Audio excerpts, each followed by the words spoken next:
the Year, Jarvion Franklin. It's Air Force against Western Michigan. Next. Welcome to the Famous Idaho Potato Bowl from Boise, Idaho. A busy day for the Mountain West Conference continues as today from Albertsons Stadium, the Air Force Falcons take on the Western Michigan Broncos out of the MAC. At the beginning of the season, not too many people expected Western Michigan or Air Force to be in postseason play, but both PJ Fleck and Troy Calhoun have steered their teams to 7-win improvements and are back in a bowl game. Hello and welcome to Albertsons Stadium. I'm Eamon McEnany. Happy to be joined by a man who helped make the blue turf famous, Dan Hawkins. We will be joined momentarily by Dawn Davenport. Dan Hawk, throughout the year you talk about the significance of getting into postseason play, but really this one even more important for these two programs to punctuate the renovation projects. You've got PJ Fleck for Western Michigan, youngest coach in the FBS. He's trying to win the first game ever in the history of Western Michigan, so big for him personally and the program.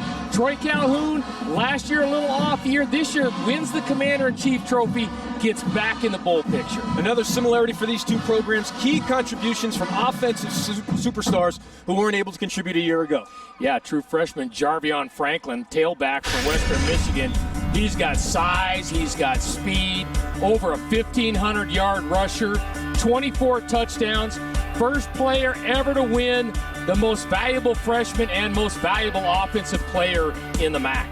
And for Air Force at the quarterback position, Cale Pearson, they weren't sure what they were going to be able to get from him this year, but Coach Calhoun says he certainly could have been the Mountain West Offensive Player of the Year. He's a tough cookie. They got him listed at 5'9". I think he's probably closer to 5'8". Has a bad knee, bad ACL, missed the Colorado State game, which they won, which was the last game of the year. Tough cookie. He's the leading rusher on this team now that Jacoby Owens is out. He's the leader both from a heart standpoint and rushing and throwing. Coach Calhoun said, as good a leader as we have had here. When we return to Boise, the opening kickoff of the famous Idaho Potato Bowl between Western Michigan and Air Force.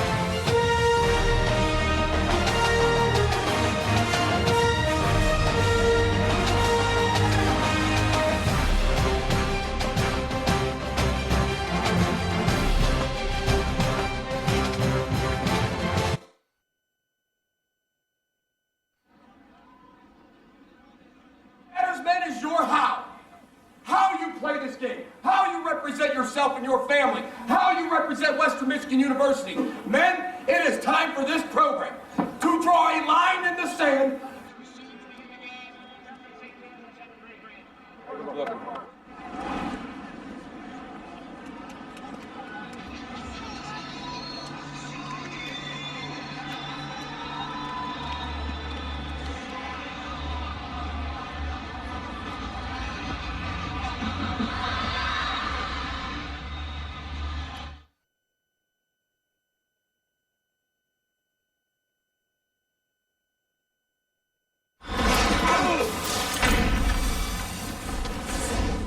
What matters, men, is your how you play this game, how you represent yourself and your family, how you represent Western Michigan University.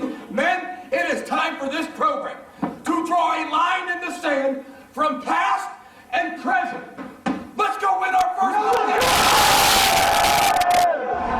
That was PJ Fleck, who has certainly opened eyes around the college football world with the job he has done in his second year with the Broncos. For more on his coaching philosophy, we send it down to the field and bring in Dawn Davenport. Guys, you walk through this Western Michigan sideline, you're going to hear the players call out, row the boat. That is the mantra that PJ Fleck has installed into his program the last 2 seasons. I'm going to keep it simple for you, but there are 3 aspects to it. 1, the oars. They represent the energy his players have to bring. 2, the boat, which you have to build. That represents the sacrifice for your teammates. And then 3rd, the compass. That's what direction are you headed. Coach said basically your back is to the future. You have to live in the present, and you can only learn from the past. Everybody has bought into this, players, coaches, administration. You're going to hear row the boat a lot here on the sideline during this one. Guys, I hear that you will even see Coach motion rowing the boat throughout this game.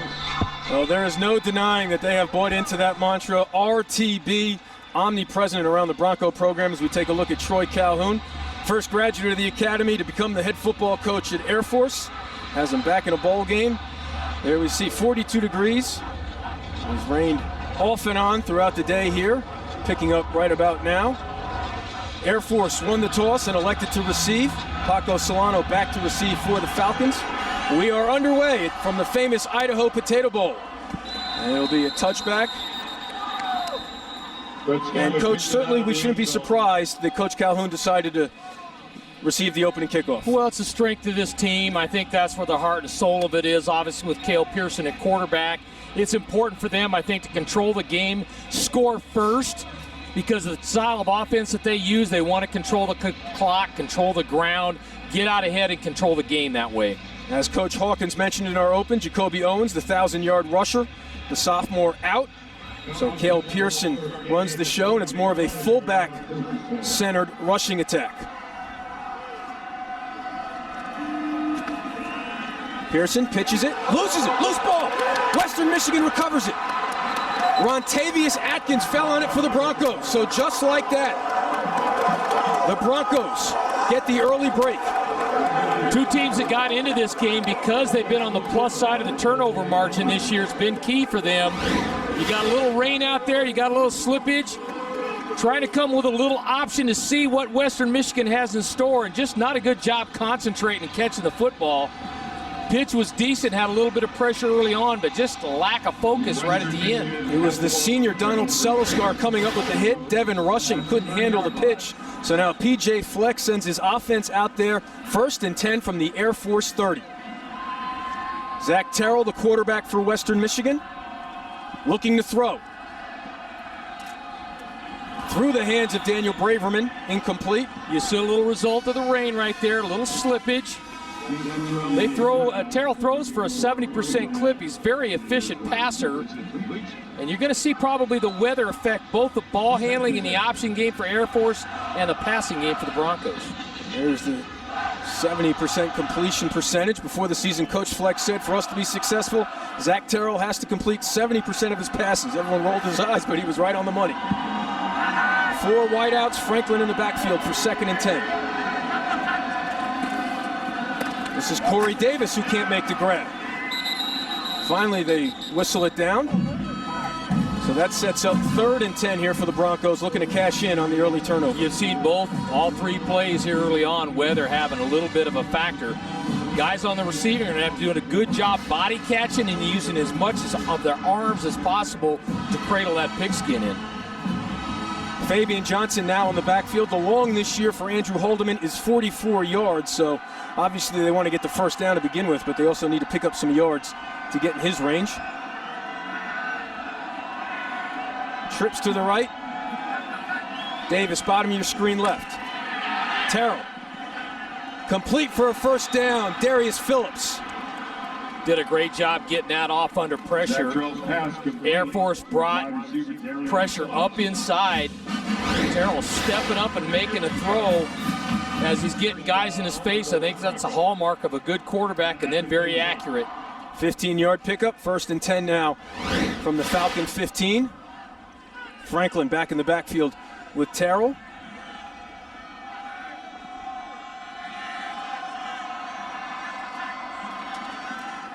This is Franklin. Down to about the 11. Kind of surprising it took him a few snaps to get to Franklin. With 24 touchdowns, obviously they're going to feed him a bunch down here. You got an offensive line that started every game this year. They talked about them being the most improved unit on this club, and that's where it all starts. And you have a back. Franklin goes about 220 pounds, so he's got enough muscle to get some yards on his own. 2nd and 6.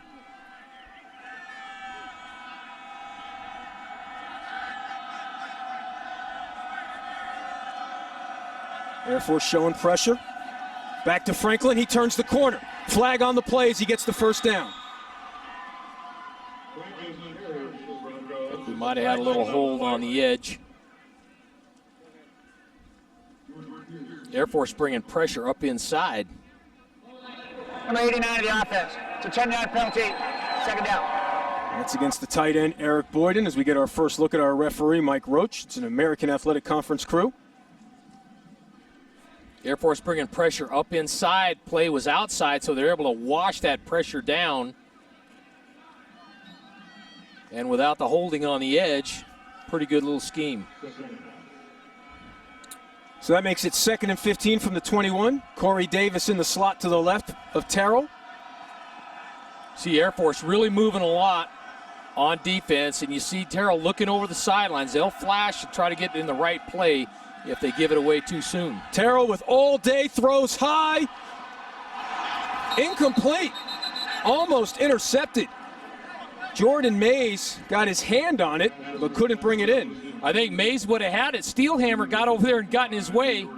Weston Steelhammer, the safety, came over the top. You're going to see right here, it looked like he thought he had a chance. Yep, clearly hits the turf. Good call by the officials. So Terrell and the Broncos live for another play here. 3rd and 15. Corey Davis, 12 touchdowns on the season. Top of your screen to the right. Nobody inside for Air Force right now. They shift back to it. Here comes pressure. He gets rid of it underneath to Davis.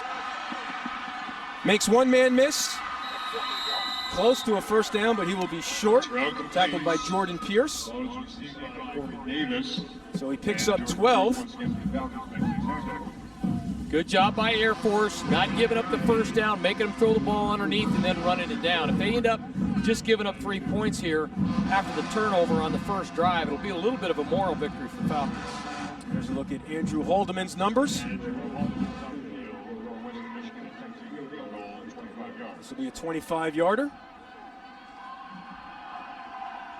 Air Force blocks a ton of kicks. This one is up. And it is good. So the Broncos have to settle for a field goal, but they break through first as they take advantage of the turnover.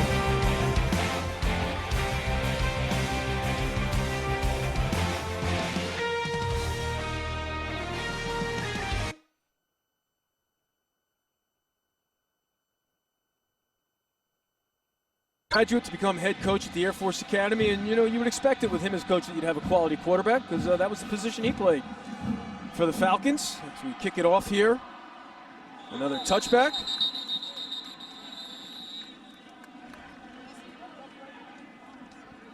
And Hawk, obviously a stellar quarterback in his own playing day at Colorado Springs. Well, usually those guys end up being coaches. They know so much about football and have to understand so much about football, and who better to learn from than the Hall of Famer Fisher DeBerry, so that's a great combination. He has the Falcons back in a bowl game after missing one last year with the 2-10 season, looking for their first bowl win since 2010. So now they give it to the fullback right up the middle. And they pick up a first down. Let's check in with Dawn Davenport. Guys, lots of talk on this Air Force sideline about how slippery it is out there. Devin rushing, couldn't hold on to that ball that first possession.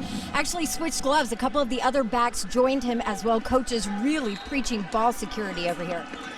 All right, Dawn, the Broncos were ready for that dive play after they got... That's where the option all starts right there, Aim, and they're giving it Davern up inside. And if Western Michigan can't control the fullback, it'll be a long day in the option game. Now the toss, flag on the play. Atkins with the tackle. Number 98, Jarrell McKinney in on the play as well, and that fired up the Bronco bench. Hawk, put into perspective just how difficult it is to prepare for this kind of offense in a bowl game. When you have practices, exams, you go away, practices again. Yeah, it's difficult, and it's hard to get your scout team up to speed.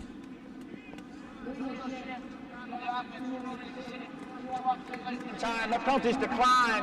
3rd down. Air Force tried to go with this little pitch out, a toss play there. You give it to the fullback up inside a couple times, then try to get him outside. I don't think this is a battle that Air Force is going to win much, just because of the speed and athleticism you've got in the Bronco defense. So that sets up 3rd and 7 from the 38. Pearson looking to run. Finds an alley, flag on the play, short of the first down anyway. Richard Ash, the graduate student transfer from Michigan, with the tackle. Like in that area where holding is. Shot block. Ooh. If you were PJ Fleck, would you accept the penalty, or would you take Personal the point? foul, shot block, number 63 and number 65 of the offense. The penalties declined. Fourth down. Air Force is too far away. They're not going to go for it on fourth. Okay, over here, look right in here. Now, when you have contact up high and then low, you see he's been contacted by the center. Right guard goes low. That's just not a lot of good communication between those two guys. And sometimes you never practice that way, and all of a sudden they try to pull it out of their bag of tricks, and you're saying that's why we're not cut blocking on that. Braverman back to receive the kick. Early fair catch signal, and he lets it bounce. And it takes an Air Force bounce. And the Falcons down it at the 13. So a slow start for the Falcon offense. The Broncos have it when we return to Boise.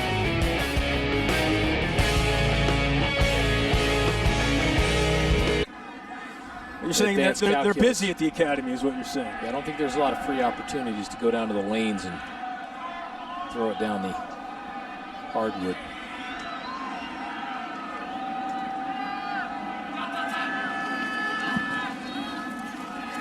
Stretch play to the left. Darius Phillips. And a good job by Steelhammer. Yeah, great job, Wesley Steelhammer, coming up to make that play. This guy's just a baller now. Comes running out of the middle of the field. Great open field tackle. A little bit of a choice scheme from the quarterback there. He'll able to keep it, he'll hand it. Also won. Weston, a tremendous baseball player and basketball player. High school in Louisiana, so the coach was saying it was a big deal that he finally had an off-season to prepare for football. Franklin back in the backfield after they gave that carry to Darius Phillips. 2nd and 11. This is Terrell keeping it, and he gets dropped. Jordan Pierce, sack number 6 for the senior out of Athens. Jordan Pierce, one of their leading sackers. They'll move these guys around. You're going to see him coming off the top of your screen, redirecting. Just saw the run fake and played on through to the quarterback. Both these two inside linebackers for Air Force, not big, kind of 6-foot guys, 220, 25-pound guys, but both very active. They had 107 tackles coming in. You see his numbers. 2nd team all Mountain West. 3rd and 17 now for the Broncos. Looking to throw. Forced out of the pocket. Terrell steps up. He's going to run for it. Gets across the 15, but well short of the first down. Credit Air Force so far now. Statistically, they've not done a great job on the back end of the pass game. They're doing a nice job in coverage, mixing up some things up front. That time brought pressure enough to get Terrell out of the pocket, but really doing a nice job on the back end, keeping the big plays from happening. Jay Schroeder on to punt for Western Michigan. Right now they got... Thought we were going to have a little tomfoolery there, which would have been fun. Sets up at the 4. Garrett Brown back to receive for Air Force.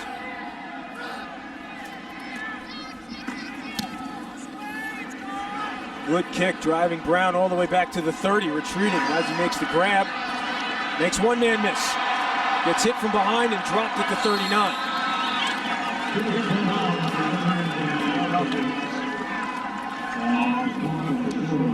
For fans of Miracle on 34th Street, for fans of the gift that keeps on giving, for fans of a heated holiday reunion, and the most wonderful day of the year, this is your game. The most wonderful day of the year tips off with the Wizards-Knicks at noon on ESPN, followed by Thunder Spurs, and then LeBron against the Heat at 5 p.m., all on Christmas Day.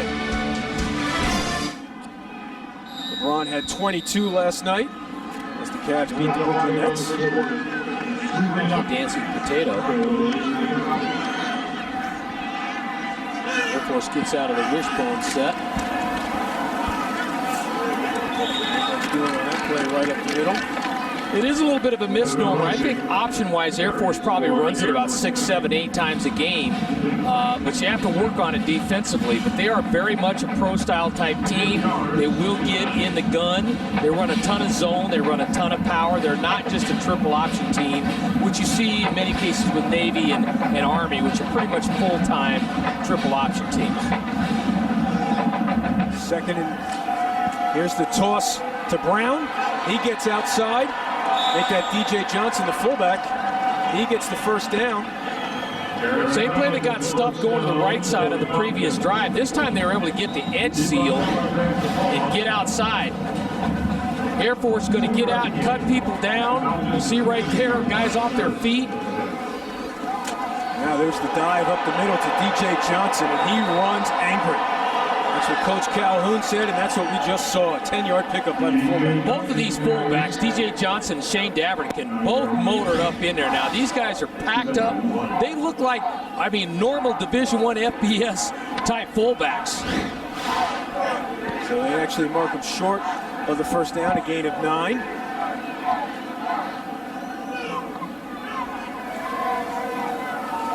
Hit behind the line, but he's able to go forward and get the first down. There's Johnson again for a pickup of 2. Paul, yesterday at the press conference, PJ Fleck said at the start of the game, Air Force wants to figure out, are you smart enough to beat us? What adjustments has Air Force made after the first 2 drives? Well, they're finding a lot of success with a fullback up inside. And don't be surprised if they come back out and kick it back out wide like they did before on the toss. They're playing a little inside-outside game with them. Now Pearson looking to throw off the play fake. Here comes pressure, and he gets sacked. Richard Ash breaking through. Flag on the play. Maybe he grabbed the face mask. Now, drop-back passing is not the forte. This offensive line is not a very big unit.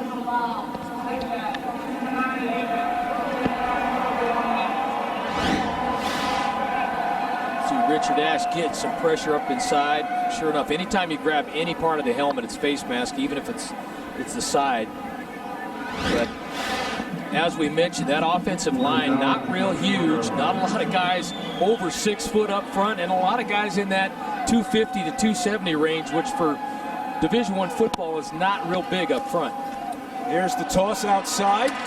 Looking to get the corner is Devin Rushing. Good job by Curry to come up and seal the edge and limit it to a 4-yard gain. Seliskar in on the play as well.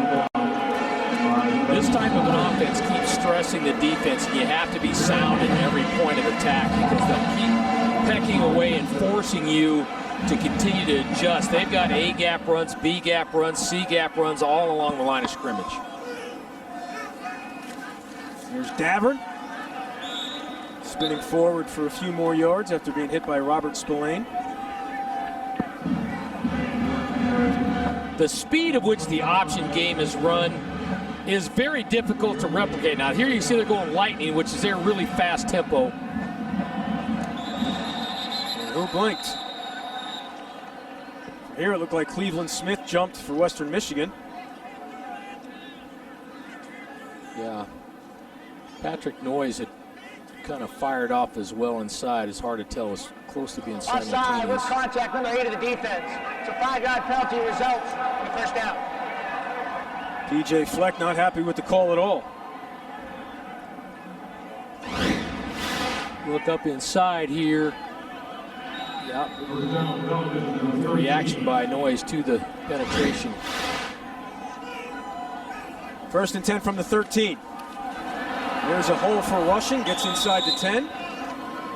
There you see they're going straight power, which everybody in America that runs the ball, runs that play where you're pulling the backside guard, leading with a fullback. So they're not just an option type team. They have the ability to have a power run at you. 2nd and 6 from the 9. This is Davern with a hole, still on his feet, down to the 1. Shayne Davern. Davern's a big horse. He's 5'11", 245. This is a big, strong kid. I was able to attend a couple of their practices, and if you look at him, you'd think he was one of the linemen. In fact, the last day they switched jerseys, and I wasn't so sure that he was a lineman because he's as big or bigger than a lot of guys that got playing O-line. They go right back to him. No signal yet. Now they say touchdown Falcons.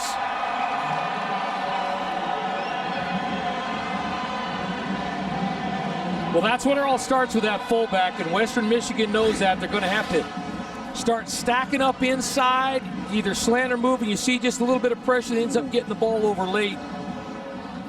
Definitely was that second surge, Hawk, because they stopped him initially.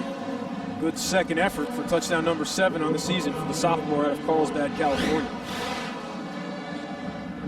I'll tell you the other thing, Eamon, you see in this style of offense is so many people are doing inside zone and outside zone, and it's more of a side-to-side game, and that's where when you play the teams like a Michigan State or like a Stanford, you know, the teams that will just line up and go hardball run consistently against you. A lot of D-lines are not used to that. Conant, they fumble the snap. And they cannot get anything off or do anything with it. Brett Dunn couldn't handle the snap from Harrison Elliott. First missed extra point of the season for the Falcons, but they take the touchdown and the lead. 60,000? 60,000, yes, that's... What do you take him 60, in the points. 61 or 62? If my mom joined Twitter today, maybe I'm up to 65. So Air Force goes 61 yards in 9 plays. It was all on the ground, with 2 huge penalties for Western Michigan helping them as well. Here's Phillips from the 1. Change of direction, going backwards. And he gets thrown out of bounds at about the 13-yard line. Western Michigan doing a nice job on kick return this year. You see these Air Force Falcons, they major in special teams. I was a little shocking to see the muffed extra point on the time before. Field position going to be huge in this game for both teams.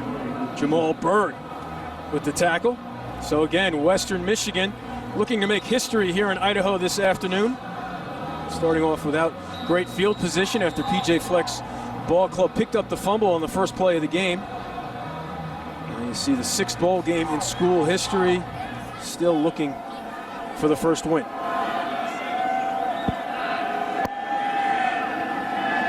See if they can get Jarvion Franklin geared up here on this drive. He has it now. Change of direction.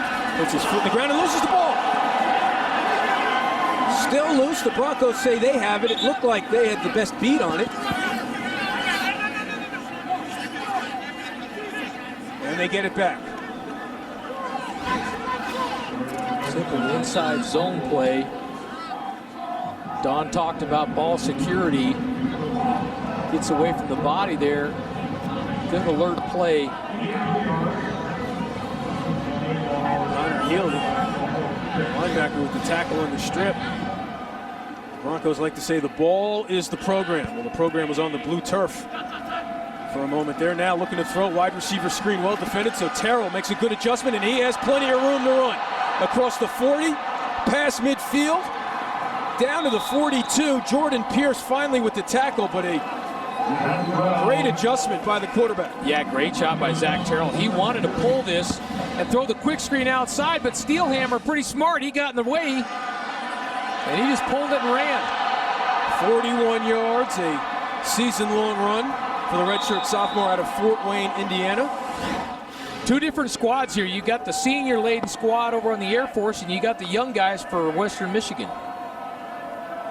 Darion Chance, one of the few veterans for Western Michigan, a 5th-year senior in the backfield.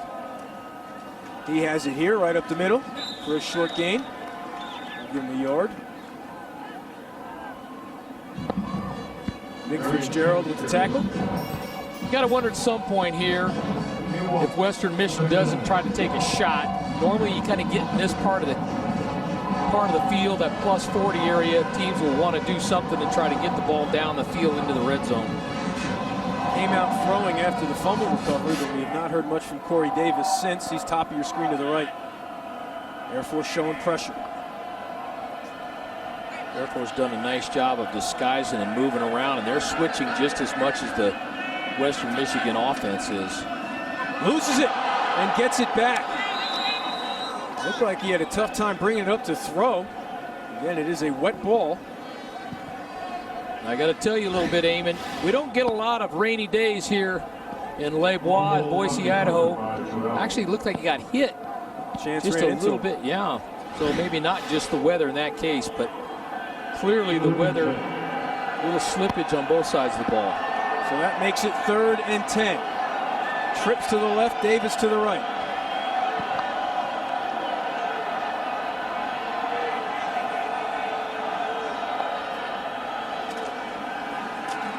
With time, now he's forced to scramble. Gets outside, loses his footing and falls down at the 40. So Had a now, little room to rumble there. Hadn't lost his feet. I think he would have got close there. all right, Coach Hawkins, your Coach Fleck. You got 4th and 8 at the 40. Yeah, I think he's making the right decision here. It seems sort of tempting, but long yardage to convert. I think you're better off on this Air Force team. You make them drive as much of the field as you can. So Schroeder on to punt. Garrett Brown late to the field, setting up shop now at the 10. Air Force keeps their defense on and plays safe in anticipation of the fake.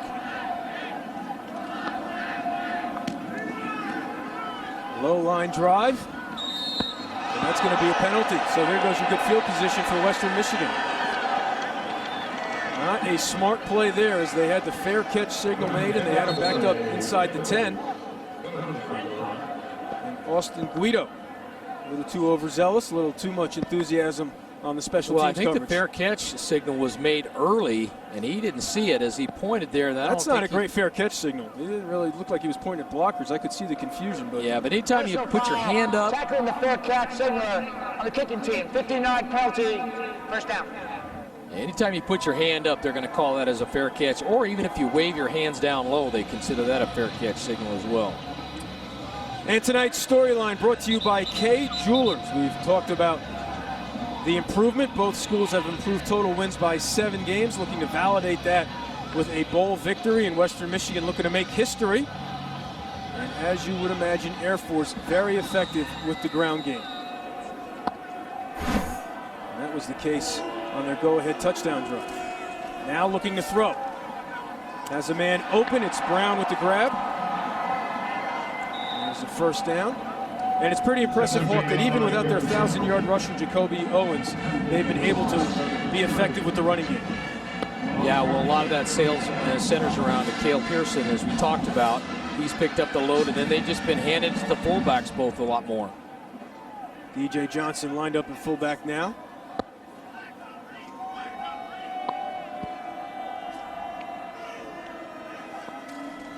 He has it. And there's a late flag on the play. Brayster in on the tackle among a few other Western Michigan defenders. Looks like it's going to be holding against the Falcons. Holding, number 56, the offense. It's a 10-yard penalty, first down. So the call goes against Colin Sander. And there's a look at the year Jacoby Owens had. Missed the Colorado State game and unable to go here for the bowl game. Yeah, very productive player, very elusive, good vision. He had a lot of pop out of that tailback position for the Falcons. Under a minute to play in the opening quarter. Golden makes it 1st and 20. And the Air Force 27. Now Pearson running to the right. Keeps it. Gets hit at the 29. Hit hard. 2-yard gain. Let's check in with Dawn Davenport. Hey guys, you were talking about Jacoby. Actually spent some time with him during warm-ups. Just asked how he thought his team was doing without him, and he said, you know what, they've been doing this a long time before I was even here. He said they're going to be totally fine. He thinks that these guys can handle it and fill in those yards. That's the humble Air Force guy we would expect right there. All right, Air Force trying to get one more play off here in the first quarter.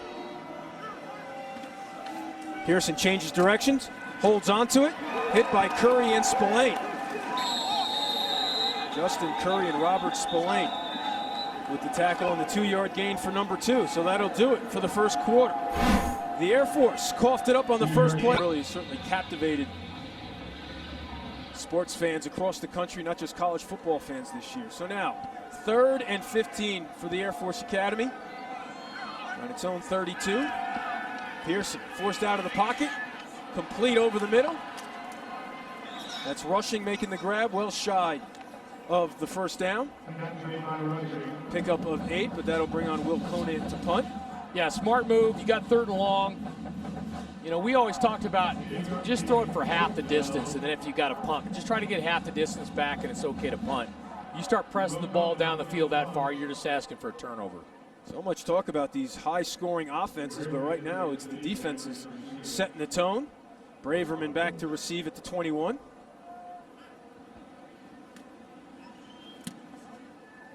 High but short. Braverman up to the 25, and he makes the grab. Eamon McEnany along with Dan Hawkins. We're going to shift our attention to the inaugural college football playoff. And what matchups you talk about. Heisman Trophy winners on the same field. History and tradition clashing with Alabama and Ohio State. Fans couldn't ask for two better matchups. Yeah, I think it's great. We've got teams from 4 different conferences in it, so they can go head-to-head and prove it on the field. And then you don't have all this bias or non-bias or this team or that team. You got 4 different leagues. Go play, go beat each other, see who the best team is. Well, the college football playoff on the mind of Coach Troy Calhoun before this game. He certainly raised some eyebrows when he said, hey, it's un-American to not have every conference champion in there. He talked about that with us this week as Terrell goes underneath and Franklin can't bring it in, but he sold me. I thought he made a very valid point that if you're going to have a championship, you're going to have a playoff, you almost have to have every conference invited. I don't think we'll ever get there, but he made some points. Well, when you crack the door open, clearly you look at a TCU and a Baylor squad this year. Could you make a case? I don't have a problem with Ohio State being in there. I think they're a very good football team. I just feel bad that TCU and Baylor are not a part of it because I think they had great years and they're very good football teams as well. But we see the matchups. You get TCU gets a great game. You see that Baylor gets a great game against Michigan State. So, again, you got big conference against big conference. Here's Franklin looking to get in a rhythm. He found a bit of a crease to get across the 30. But, Hawk, I get the feeling from talking to you during the break that you'd give the ball to 31 a little bit more right now. I just think, Eamon, sometimes backs are like quarterbacks. They got to get in a rhythm, and this is the guy that's carried you. And he had 3 carries for 9 yards in the first quarter. And sometimes they need to get in the flow as well and start just seeing it and start wearing on guys because he's a big dude and he can break tackles. Well, they won't give it to him on 3rd and 4 as Fabian Johnson in the backfield. Davis top of your screen to the left. Terrell seeing pressure up the middle, picked up nicely by Johnson. Now Terrell, low throw, catch made by Braverman. Really nice body catch. Great secure. Getting outside the pocket, scramble rules in effect. Working to the sideline. You see a little pressure late here. Reaction to Terrell. He does a nice job scanning the field. Good safe throw. Good catch with the body securing. The offensive coordinator, Kirk Shiroka, telling us that Braverman has a great feel for the game and those instincts you need to be an effective slot receiver. Now trips to the left. Franklin back in the backfield on 1st and 10. They swing it out, low throw to Phillips. Makes one man miss, gets by a second guy. Gets near midfield, they mark him out at the 49. Good cut block on the outside. Got Weston Steelhammer down on the ground, which isn't easy to do. He's kind of a scrapper and able to get some extra yards on the sideline. You just wanted to say that name one more time. I love that. You know, my last name is Hawkins, but I've had to do it over again. I named my kid Weston Steelhammer. Maybe that'd be his middle name. You got to be a baller with that kind of name. 2nd and 4.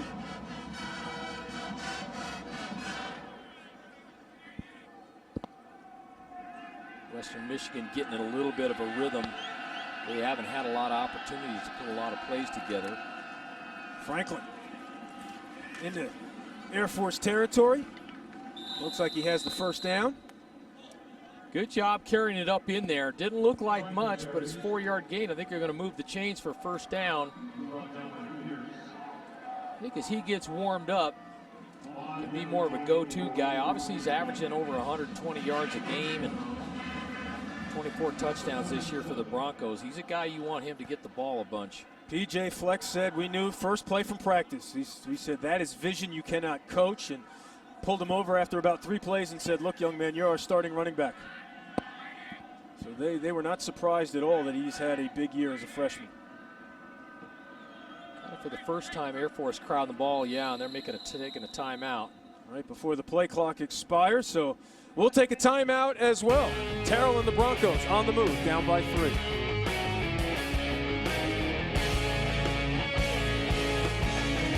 Had such a big year as a freshman was the stability at the offensive line for the Broncos.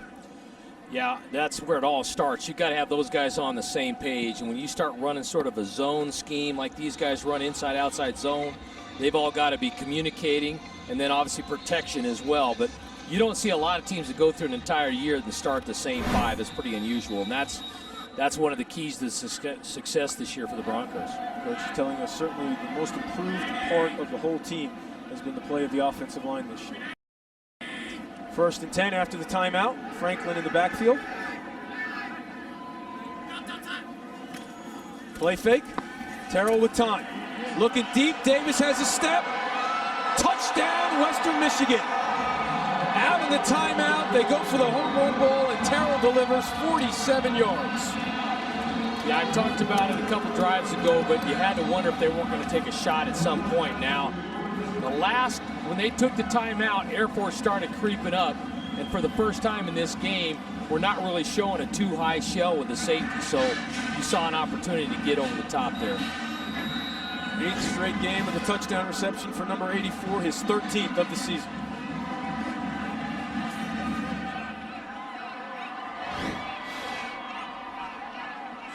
Haldeman on for the extra point.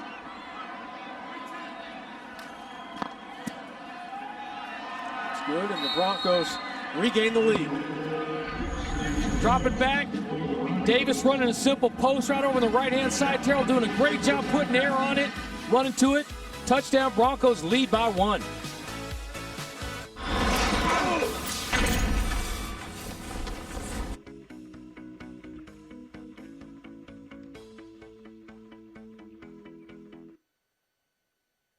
Impressive they were able to get that done with as much fog and rain as was coming down at that time. Brett Scanlon on to kick off.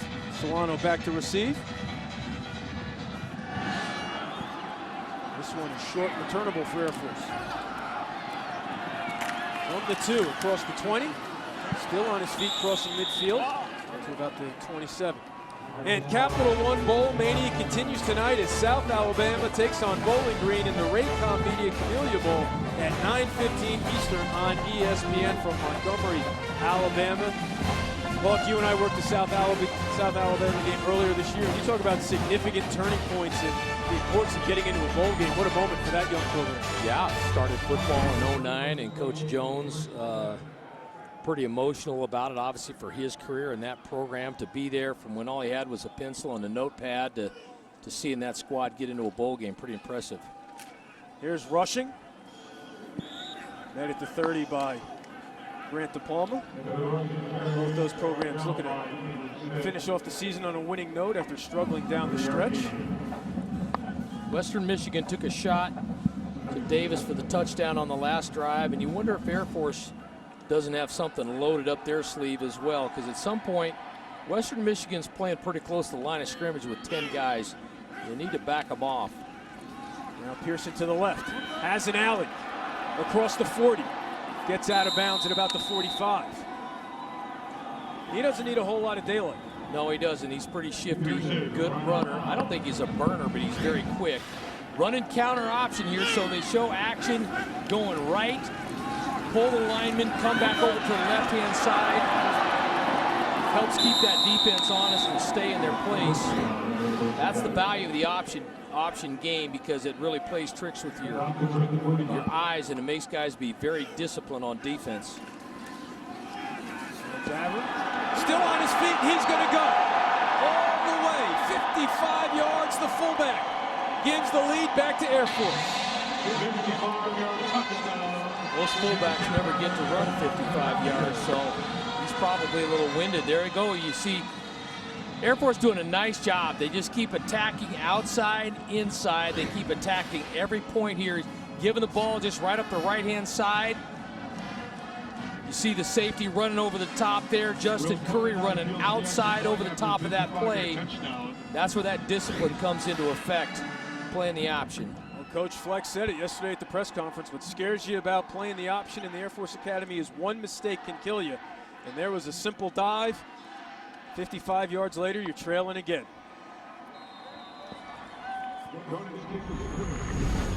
Simple option play, up inside. D-bitters don't stay home. You miss an arm tackle. Touchdown, Falcons.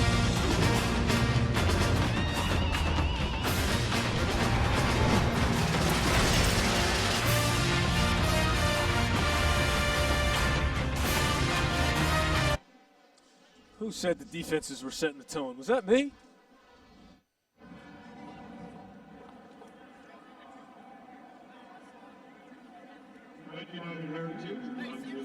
Travel involved, you got weather involved, so starting to settle in a little bit and have some answers offensively. This is Phillips from the 2. Breaks through, spins across the 30, pushed out to the 35, so a good return by Darius Phillips. And here is the latest dish from Dish Network as we look at what's coming up. It's the Miami Beach Bowl, BYU against Memphis out of the American Athletic Conference. Then the Boca Raton Bowl. That should be an exciting ball game between Marshall against Northern Illinois. And then the San Diego County Credit Union Poinsettia Bowl, Navy against San Diego State. We talk about teams with improving seasons and turning it all around. What a year for Memphis, going from 3-9 to 9-3. Coach Fuente making an impact there. That last touchdown was the first time that Air Force had got out of a deep safety look, and they're going back to it now to prevent the deep shot. They're swinging out to Braverman. Good change of direction. He has the first down. Now he runs into his own man, but still on his feet. Looking to get a block from the quarterback and hit hard out of bounds at the 40, but some great moves by Daniel Braverman. Simple play, yards after the catch. This is what everybody's majoring in college football right now. Simple throw, you've got to have good blocking on the outside and the perimeter. You see that. And Air Force just a little over anxious, trying to overrun everything. Almost gets tackled by his own man. With the hustle by the quarterback, looking to find a body to hit. 24-yard pickup. 1st and 10 now from the Air Force 41.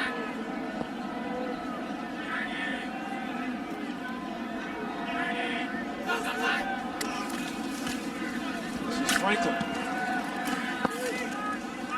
Extra surge down to about the 37. And it doesn't look like much, but you see he made contact after about 2 yards. And he's got such good leg drive and such stride, drive and upper body strength. He's able to push that pile forward. Helmet comes off, so he has to come out. Darion Chance onto the field. There you see Terrell starting to heat up. We talked about his accuracy. He was a little inaccurate with the wet ball to start here, but locked in now. Davis, the big play threat, top of your screen to the left. Here comes pressure. Terrell throws it away. Smart play. They ended up bringing Healy, wrapping the inside linebacker around outside. Air Force is moving and stunting with the defensive line and the linebackers nearly every play. 3rd and 6 now from the 37.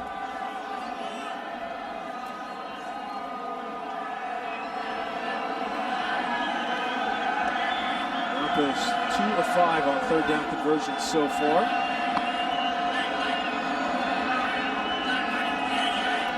Changing the formation. Clock here. Down to 1, they get it off. Terrell, the quick release. No throw and incomplete. So now decision time once again for PJ Fleck at the 37. A 54-yard field goal. Looks like he's going to punt and play field position. Yeah, it's tough. 4th and 6 or 7 here. Not easy to convert. And you saw what happened last time with the dive to the fullback. I think you are better off punting, getting that thing down inside the 20, hopefully inside the 10, and making Air Force use the whole field to score. Schroeder again with a good kick. Brown lets it go, and it goes into the end zone.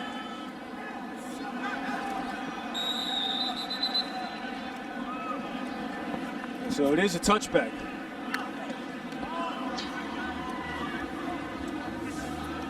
All right, Hawk, little history lesson here. We're going to tie this all in for you. Back on November 29th, 1980, Herschel Walker for Georgia, a freshman, running for 205 yards, 3 touchdowns in a 38-20 win over Georgia Tech, securing an undefeated regular season for the Bulldogs. They would go on to beat Notre Dame in the Sugar Bowl and win the national championship.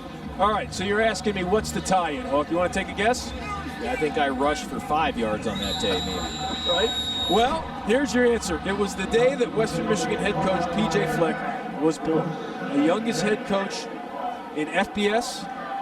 Big week for him. Obviously, he wants to cap it off with a victory, but he signed a contract extension to stay in Kalamazoo. Pearson throws that one incomplete. But, Hawk, obviously you know the coaching business very well. The job he's done here in 2 years and how important it is for program stability that they made the announcement of the extension. Yeah, they also made him the highest paid coach in the MAC.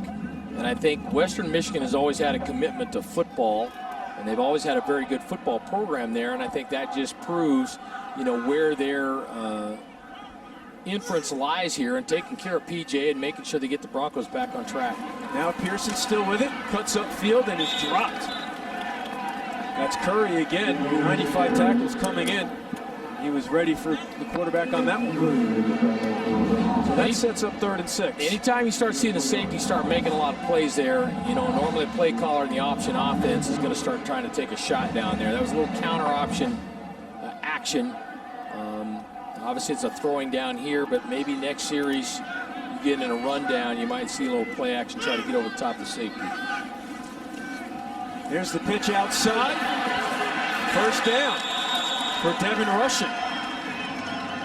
Well, you just see all the various types of ways that Air Force can run the option. There, that's kind of more of a speed option. That wasn't the triple option. It becomes more just double option between the quarterback running it or the tailback, and here they get back in their lightning package. Up the middle to the fullback. The Broncos are ready for it. No gain. Got to handle that option inside out. It starts with the defensive tackles and the middle backers, and it makes sure your safety runs sort of a banana path curving from inside out, and that was the problem that Curry had on the last touchdown, is he just got outside a little quick, and Davern was able to cut it back up inside. Andre Turner and Jamar Simpkins on the tackle on the last play, setting up 2nd and 9. Pearson keeps it, has another alley, runs right into Curry. That'll set up 3rd and short. Gain of 8.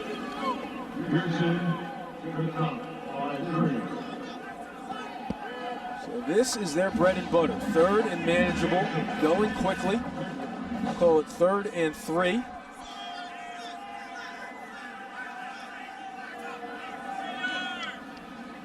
Cale Pearson, he's not the biggest guy. He runs about 180, so he's running into people. He doesn't get much after contact. But DJ Johnson does not pick up the first down there. Montavious Atkins and the Bronco defense force another Air Force punt. Trying to come back up with a dive. You see right there, Western Michigan slanting right into the play. Trevor Ishmael gets down inside, ends up making that play in the backfield. Good defensive call. And they fake it. And it's Davern for the first down.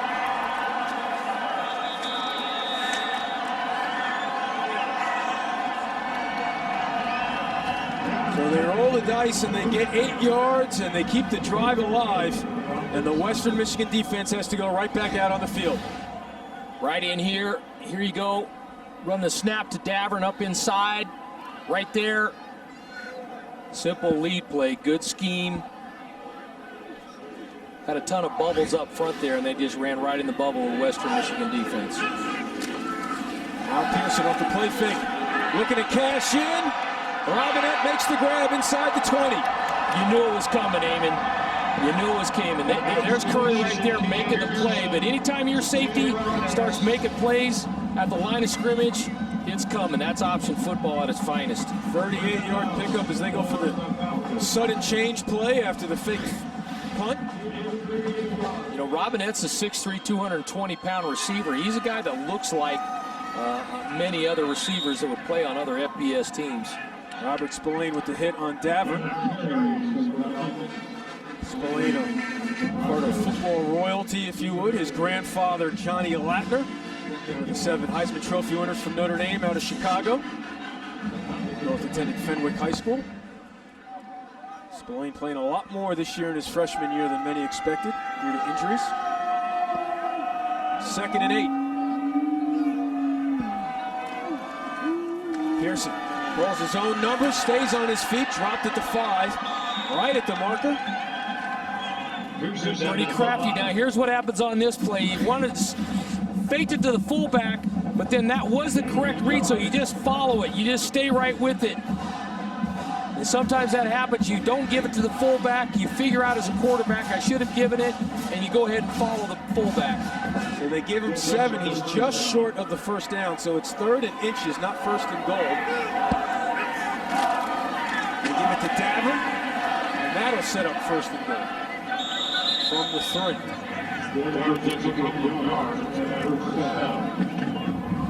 This is where in an option offense, you get down here, the safeties play up close to the line of scrimmage, but you have an extra ball carrier in the quarterback, so it really favors an option group when you get down here in this part of the field. You gain an extra blocker to their extra defender. Johnson, the running back now, he gets it. It's inside the 1, but doesn't cross the plane. Quarterback follow is always a big play down here for option teams. Quarterback steps out, rides the fullback up inside. You get the blocker, then he just ducks in behind the fullback. 13th play of this drive coming up, and of course it was all set up by the fake punt.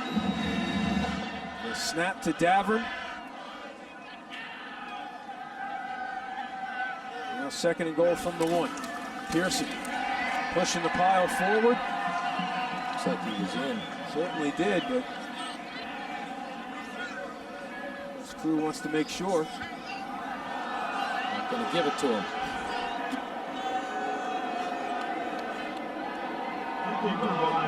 Tough to tell from up here, but certainly, as Coach Hawkins said, it appeared that the pile was pushed across the plane. Now 3rd and goal. Tough time, tough sledding for Pearson. Not even close, that one. You know, the issue that he's having a little bit, Eamon, and I understand if, he's backing up. When you got a little crease, watch him just separate from the line of scrimmage there a little bit. And he's trying to run where there is a defensive lineman getting push on his guy. Now, normally you want your quarterback to take it and duck it in the gap. Huge moment in this game. Air Force looking to capitalize on the momentum off the fake punt. Western Michigan looking for the goal line stand. 4th and goal from the 1. The toss. Touchdown Falcons. I think that one's going to be reviewed, but it was Rushing spinning across the plane. Great effort by Rushing. He didn't get it by much. He certainly did not. Let's take another look. Going back with the toss play, quick outside. Tough angle there. Wenzy down. DePalma hits him right at the goal line. Certainly can't overturn anything on that angle. Got a linesman right on the goal line there. Had a great look at it. Curry hits him there. But the ball's not in that shot either. The official's right there. You see the linesman right on it. Got to think he's got a good look. Certainly had a better look than both of the shots that we saw. All right, this is a great look. I think that's going to be tough to overturn because you can't tell where the ball is when the tush hits the turf. So they're taking a look at it upstairs. Our replay official this evening is Steve McBride.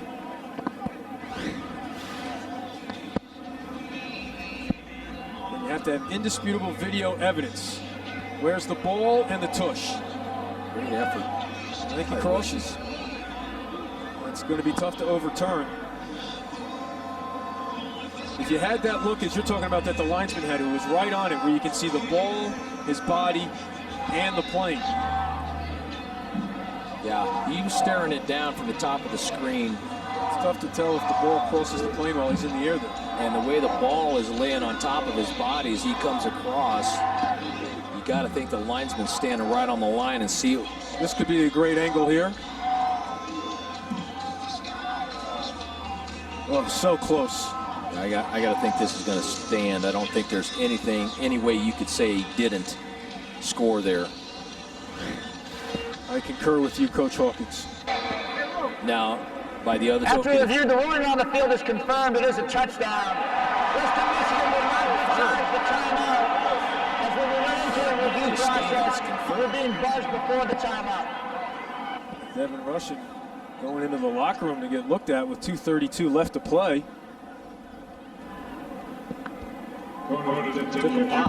Davern going with him. Looks like he's okay. Guy's going to be a special forces member here in a couple of years, so that's probably nothing for him. Big turning point in this game, thanks to Coach Calhoun deciding to go for it on the fake punt. Part of an 80-yard, 15-play drive, capped off. 4th down, and then goes for it on 4th and goal from the 1. And Air Force benefits with the touchdown from rushing, and they lead by 10. And interesting, Dan, that it was set up by P.J. Fleck deciding to punt it on 4th and 7 from the Air Force 37.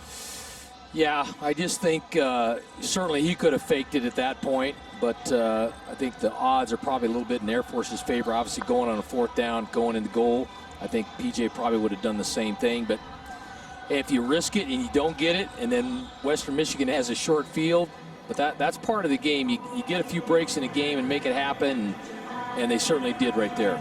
Orley on the kick. Darius Phillips back to receive. 15-play drive, though. That's pretty impressive. And Phillips decides to bring it out. So let's see if he gets to the 25. Not even close. So the offense is a little slow start here in Idaho, but they certainly pick things up in the second quarter. Getting a feel for each other, seeing what people are doing on defense. Big shot over the top after Air Force decided to come down inside with some pressure. You see Curry getting a little active. He had good success with the fullback by Hard. Ended up playing the game if they punt. Snap it with Davern back there. And then rushing with great effort.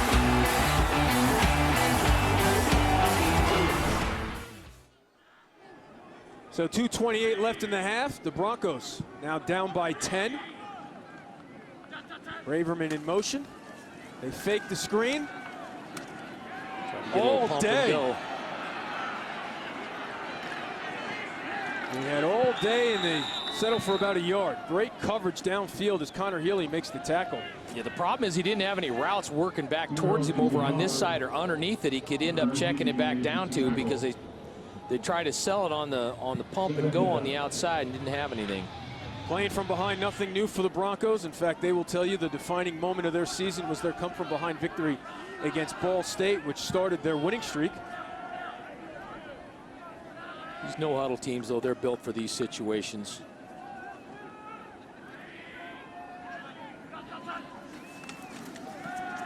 Again, good protection.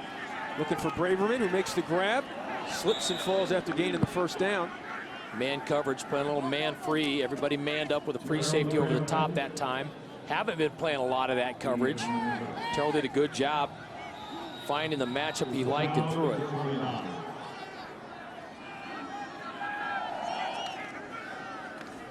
Now he steps up in the pocket, keeps himself and slides. So again, they're not helping themselves right now in the time management department. Braverman deciding to look for extra yards instead of getting out of bounds, and now Terrell forced to slide, so the clock keeps on running. Here comes pressure, and he's going to throw that one away. I like Zach Terrell's game, Eamon. I really, he can run around. He's been very smart with the football, making good decisions. He's alert, he can run. They got a lot to build on with him at the quarterback spot, only being a sophomore. You get a guy that's smart with the football and doesn't take sacks, got some poise. That's pretty impressive. Well, now he has a critical 3rd and 7 because there's still 64 seconds left. So if they don't get it here, and they have to give it back to Air Force. And now they take a timeout, recognizing just how critical this is. But now they have one timeout left for the rest of the half. But more importantly, they need to gain 7 yards to keep the ball.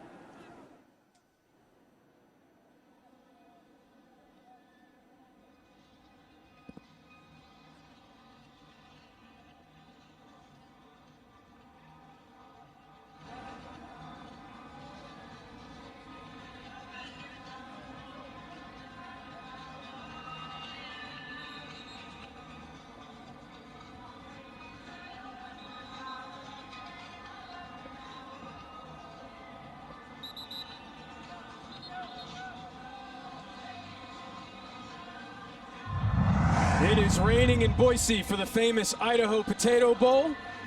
The Air Force Falcons with a 10-point lead against the Western Michigan Broncos. Both offenses coming up with big plays here in the second quarter, but Zach Terrell and the Western Michigan offense hoping to keep this drive alive here on 3rd and 7 with 1 minute and 4 seconds left to go in the half. Well, the other issue you've got is you don't want to create a short field for Air Force coming back the other way if you don't convert. Davis, top of your screen to the left, trips to the right. Terrell, here comes pressure. He gets away from it, incomplete. Looking for Darius Phillips so that Air Force will get the ball back with all 3 timeouts left. Now again, Air Force is a team that can go fast, and they have their lightning package where they just line up and go, and they've got plays basically memorized. There's very little signaling or communication going on. They just get in it and roll. And you got to be careful again because they will pressure the punt and have blocked their share of kicks under Troy Calhoun. Schroeder from the 18, Brown standing on the Air Force 30. They go rugby style.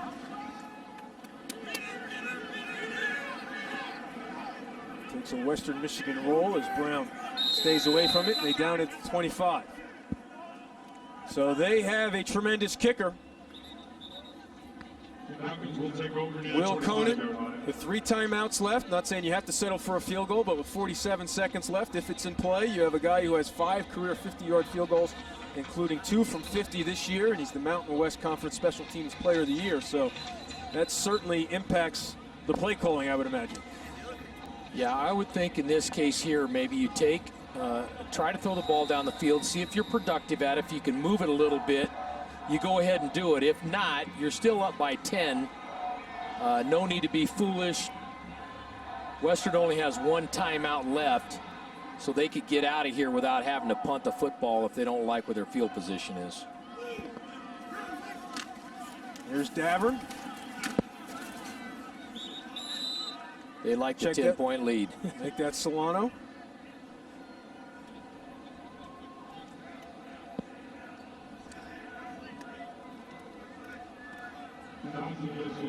They may get it all the way down and see if they want to take a shot. It looks to me like they just want to get out of the half. Now Pearson down the line, gets it to Solano. Can't get out of bounds, so the clock keeps running with 15 seconds left. And the Falcons look like they're heading into the locker room with a 10-point lead. Interesting half, slow start. Didn't see as much from Franklin, the tailback of Western Michigan, as we thought. See if they gear him up in the second half.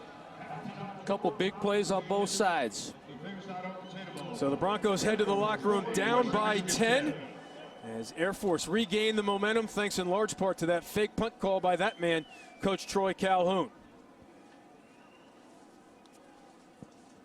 Cale Pearson went over the top to Robinette, and then Davern and Rushing had a couple of touchdowns as well. So Air Force with a 10-point lead after 30 minutes of football. Western Michigan pretty familiar there to playing from behind. And let's send it down to Dawn Davenport with Coach P.J. Fleck. Coach Fleck, some aggressive play calling from Air Force. You told me coming in you were worried about how your defense would handle that offense.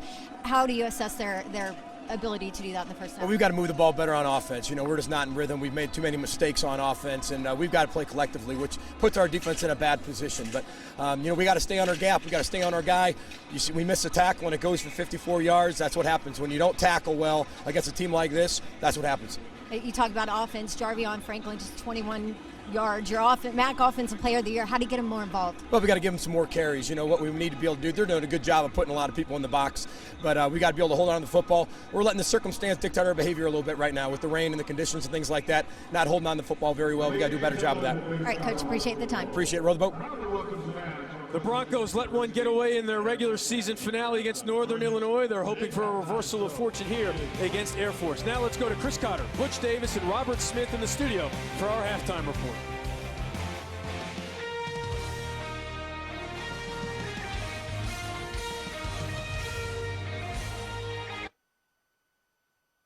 On the ground. Yeah, I think Jarvion Franklin's a little dinged up, Eamon. I really do. And we know he's dinged up coming down the stretch, but this guy's, he's over 120 yards a game, 24 touchdowns on the season. He's their bell cow. They really haven't fed him much, and he hasn't been as productive. Right now, Zach Terrell is the leading rusher on the football team from the quarterback spot, so I think he's a little dinged up. They said he was less than 60% down the stretch against Eastern Michigan, Central Michigan, and Northern Illinois, but they thought he was ready to go for the bowl game with the time off. Darius Phillips back to receive. Orley on to kick for the Falcons.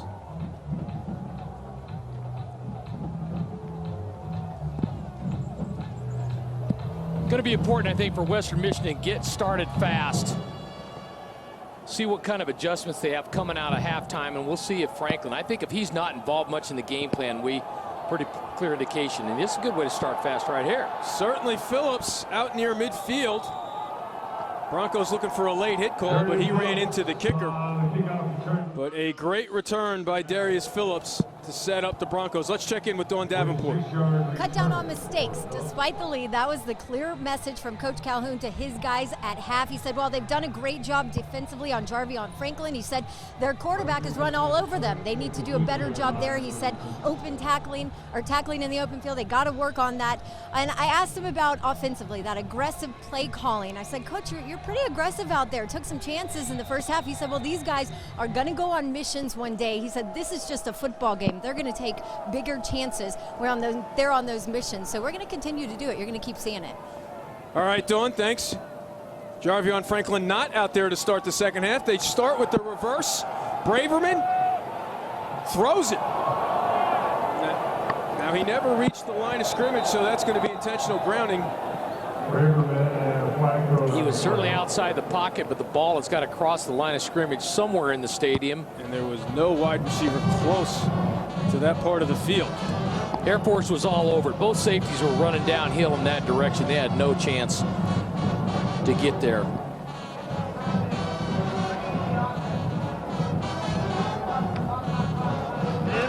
Like Gary Premian type throw there. And that is not a compliment for you young fans who don't remember the Super Bowl between the Dolphins and the Redskins. Justin Deku coming up to force him to throw it away and force the intentional grounding. So now Franklin's back out there, and now it's 2nd and 18. So after the good field position off the 53-yard kickoff return, it's now back at the Western Michigan 42. Excuse me, a 46-yard kickoff return. Now Franklin to the left. Can't get away from Nick Fitzgerald. Alex Hansen getting up the field, doing a nice job on the edge, keeping that play from coming around the outside. One thing that's a little difficult against Air Force, they're not big on size, but they certainly have quickness and agility, and getting those plays outside, it's hard because they don't get reached. Those defensive ends are quick and they can get outside. So certainly not the way the Broncos wanted to start the third quarter, facing a 3rd and 21. Trips to the right, Corey Davis, bottom of your screen to the left. Looking for Davis, pumps, airs it out. Davis can't bring it in. There was contact, but no flag. Justin Deku with the coverage. Deku was playing with his body and his face into the receiver here. I was worried a little bit that he might end up drawing the... See right there, he's getting a little shoving going on, and typically when they're not playing the football, that's close. I was going to ask you, Hawk, how is that not at least holding? I mean, he looks like he's grabbing jersey there. Well, I think if you had 10 officials up here in the booth looking at that, 5 of them would call it PI and 5 may not. But typically, that makes it easy on the official. If you're not looking at the ball and playing the ball, they're going to call it on you most of the time. So the Broncos go 3 and out. Again, a big play. They try the reverse pass, and they get intentional grounding. And now a delay of game call. Tough way to start after a great return. 5-yard penalty. Grounding, a loss, now a delay. Not only wasted an opportunity to score, but wasted an opportunity to flip the field. So now Garrett Brown comes up to the 26. Schroeder from the 19.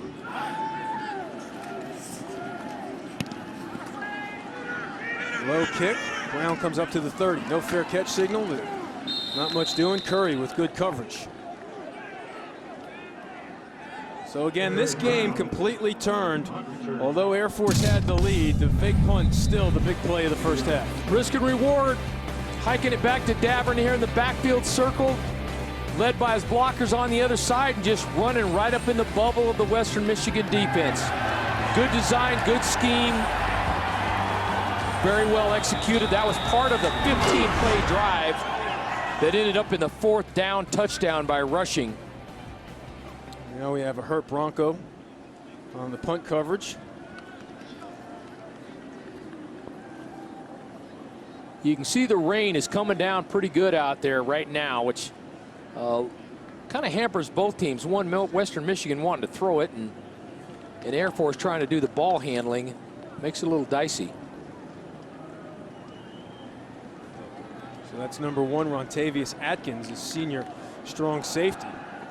Rontavious Atkins, That'll be an impact on the Broncos defense.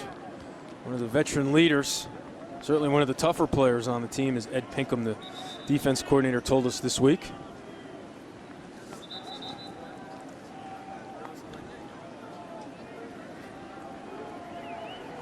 See if Air Force goes right back to the fullback just to try to find out what the answers are for Western Michigan.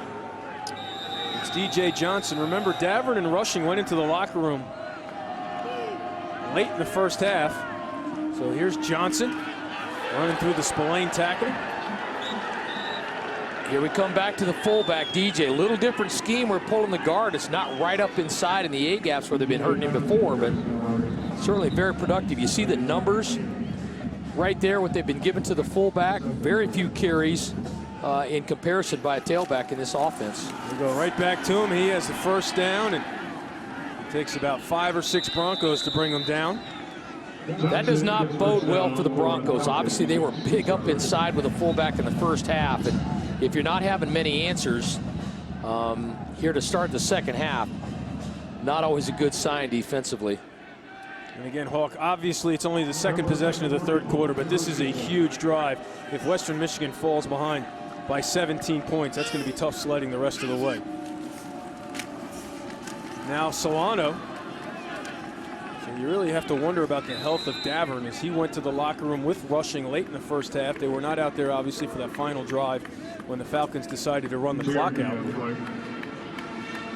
Air Force has so many different formations and motions and ways to attack you. It's extremely difficult. You just don't see the normal variety of runs that these guys will put at you.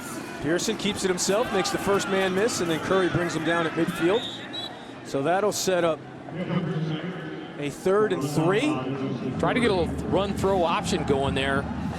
Cale had the opportunity to throw the ball outside had he liked it, but he's so nifty he's able to stick his foot in the ground and get up inside. Broncos need something good to happen. They want to force a punt here because this second half has not started the way they were hoping. Already down double digits. Now they empty the backfield. Watch out, trick play right here. Looking to throw. And it's knocked away.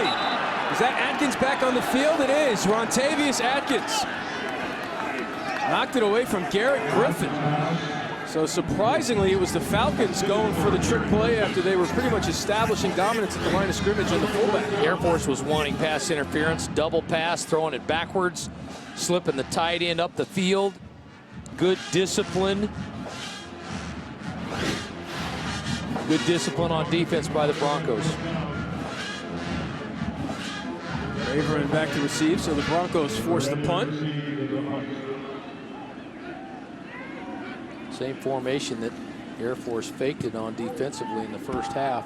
High but short. It takes an Air Force bounce. Inside the 10. They'll down it at the 6. Coach Fleck, his Bronco offense, have to go 94 yards if they want to score a touchdown. Their ball when we return of ESPN Radio. But Hawk, I speak from experience, played a little deck hockey years ago against John Saunders. He does not take it easy on you when he's going after the puck. Is he part of the brawlers? They send him out there to brawl with you? He had some skills as well. I would not. That's Dan Hawkins referring to the fact that maybe he was a goon. But Franklin back out there.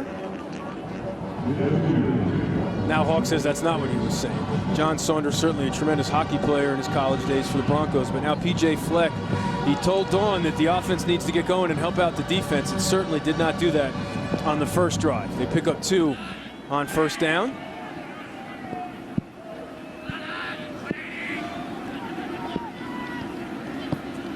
Rain's coming down at a pretty good clip out there. It really is. Pressure up the middle. Terrell can't get away. Jordan Pierce with the sack. They are crafty. They wrap those backers around inside a bunch. You'll see there a little cross pop blitz coming up inside between Healy and Pierce, doing a nice job. They are quick, agile. They're not the biggest guys in there, but can really run around, and they give you so many different pressure looks and so many different fronts. Makes it tough on a veteran offensive line. His second sack of the ball game now gives him 7 on the season. That looked just like his first, coming in untouched. So now it's 3rd and 10 from the 5. Pressure again. Terrell steps up. Davis can't make the grab, but here comes the flag. This time they get the DB for grabbing him, and again it's Deku.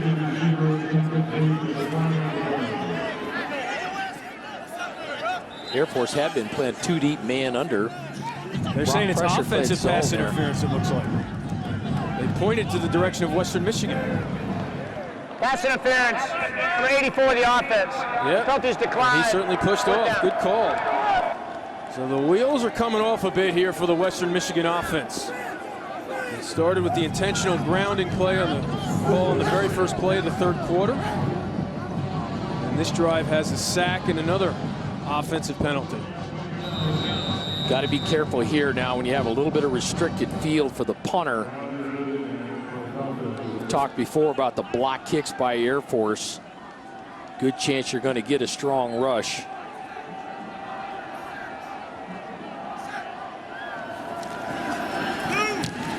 Gets it off cleanly. And the draw drives Brown back to the 43 as he outkicked the coverage. Gets to midfield. He's tackled there. So Air Force with great field position and an opportunity to play tack on, already up by 10.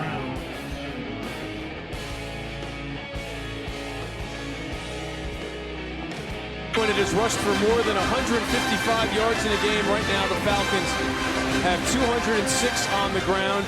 Shayne Davern back on the field, the fullback, and he has it here. And again, it's a positive play for Air Force. They're having success with the loaded option by pulling the guard here and leading up inside. A little different scheme than they used for the majority of the first half. You see right there the numbers just piling it up inside. A couple of short runs and then a 55-yard sprint for Davern. Now Pierce looking to throw off the play fake, has a man open. Good little wrinkle. They Brown went unbalanced off to the right-hand side. Ended up going play action back over the short side of the field. Good little wrinkle by Mike Thiessen, the offensive coordinator for Air Force. 14-yard pickup.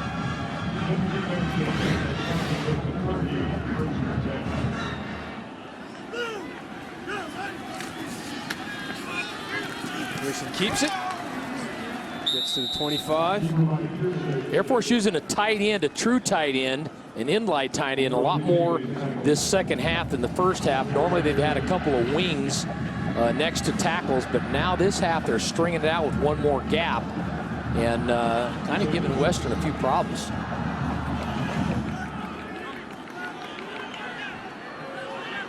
Some late substitutions here for the Falcons. Plenty of time on the play clock. As Falk mentioned, the rain picking up here. You see Western Michigan starting to play a little more odd defense there, Eamon, putting a guy over the nose. And there's always a little bit of debate about should you play an even defense where the center's uncovered. Some guys will tell you if you got a guy on the center, makes it a little tougher for him to get out in combination blocks, and that seems what Western's trying to do right now is come with that odd defense. See if they got any answers.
All right, Chris, thanks a lot. Back here in Boise, Air Force forced to take a timeout before 2nd and 6. And Hawk, I know there's plenty of football left to be played, but you get the feeling that they're going for the exclamation point here early. This would be tough for Western Michigan to come back from if Air Force can punch it in. Davern, short gain, will set up 3rd and manageable.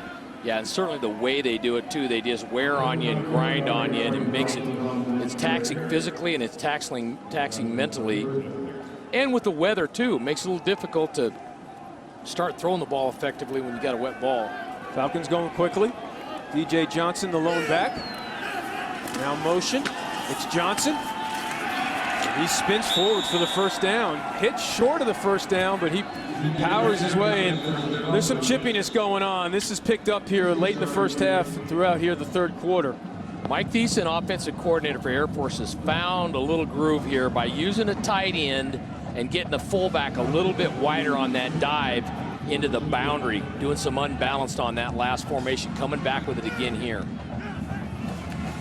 Right back to Johnson.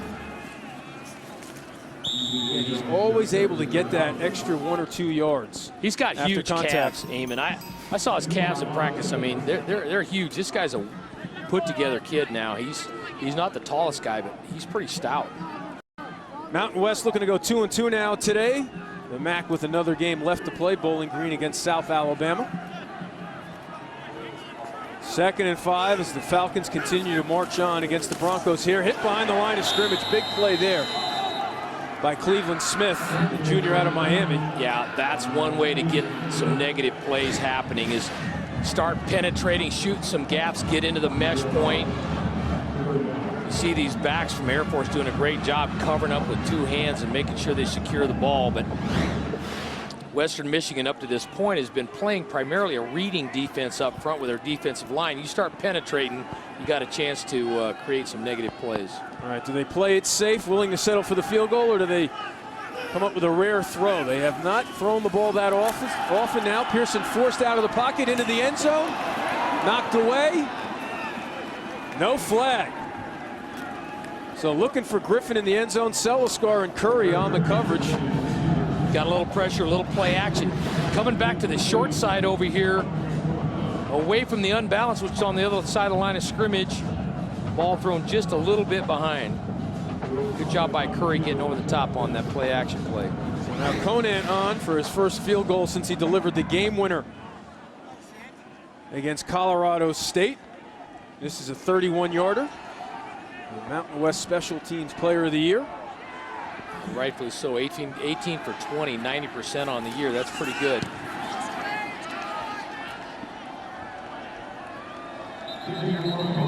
There's a flag. I think Western Michigan was offsides coming off the edge. It would not give him a first down. It was 4th and 8. I think he wants it on the kickoff. Yeah, he's going to decline it. Offside on the defense. Penalties decline. Field goal is good. And Capital One Bowl Mania continues Monday as BYU takes on Memphis in the Miami Beach Bowl at 2 Eastern on ESPN. Talked about Memphis going from 3-9 to 9-3. One of the biggest reasons, the improvement of the quarterback Paxton Lynch. All 6'7" of him. They might want to get him out there as a power forward after the season's over with. Up against the BYU squad, which of course lost Taysom Hill, who was kind of in the Heisman talk there early on, but unfortunately left midway through the season and really hurt BYU's chances. They had a good run going until he got hurt. First meeting between the Cougars and the Tigers in football. So the Falcons couldn't deliver the knockout punch. Still a 2-possession ball game. Broncos need to get something going on the offensive end. Their first 2 drives, they moved backwards. Well, they've had great success on kickoff return tonight. See if that continues here. They've been pretty good this year on kickoff return all the way around. Looks like they're trying to sky kick it away. Short kick away from Phillips, so they'll get good field position again. It's Darion Chance across the 30. So you take a look at the 3rd quarter here for Western Michigan. 2 3-and-outs, minus 19 yards total offense. So they need to get something going here on the offensive end. Yeah, and they wasted a lot of good momentum off that first drive with a great kickoff return and then proceeded to go backwards, and kind of hurts your mojo as well as the field position. And yeah, we said before, I'm very interested just to see where Jarvion Franklin is health-wise. I would think they would feed it to him and try to get him going. The MAC Offensive Player of the Year and the MAC Freshman of the Year.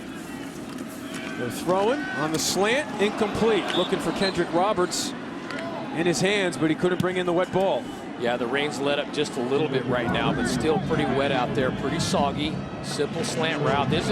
These are the kind of routes you throw just to try to get your quarterback in rhythm. He's got the ball there, but doesn't do a great job of Kendrick Roberts with just trying to catch that ball with his body and cradle it in. Franklin out there in the backfield with Terrell on 2nd and 10.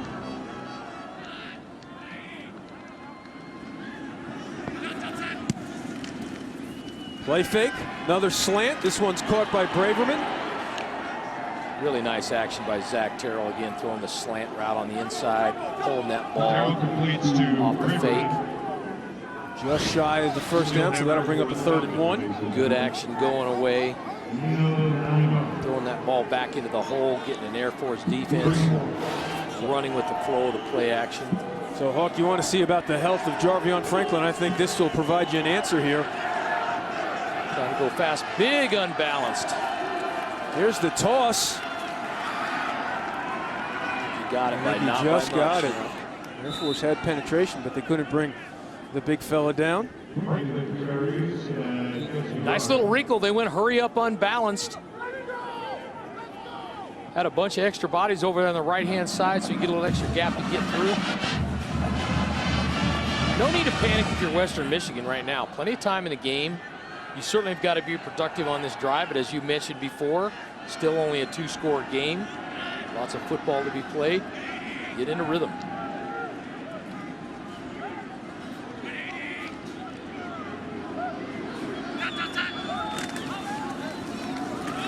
Franklin up the middle. Not much doing there at all. Jordan Pierce again. They were trying to run a little bit of fly sweep action. Looked like the timing was off. You can see right there. I think that's the kind of coordination they wanted between the snap and the sweeper coming through. Spencer Proctor in on the play as well.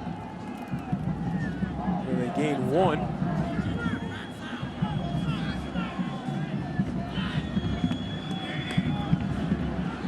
Davis, who delivered the touchdown, top of your screen to the right.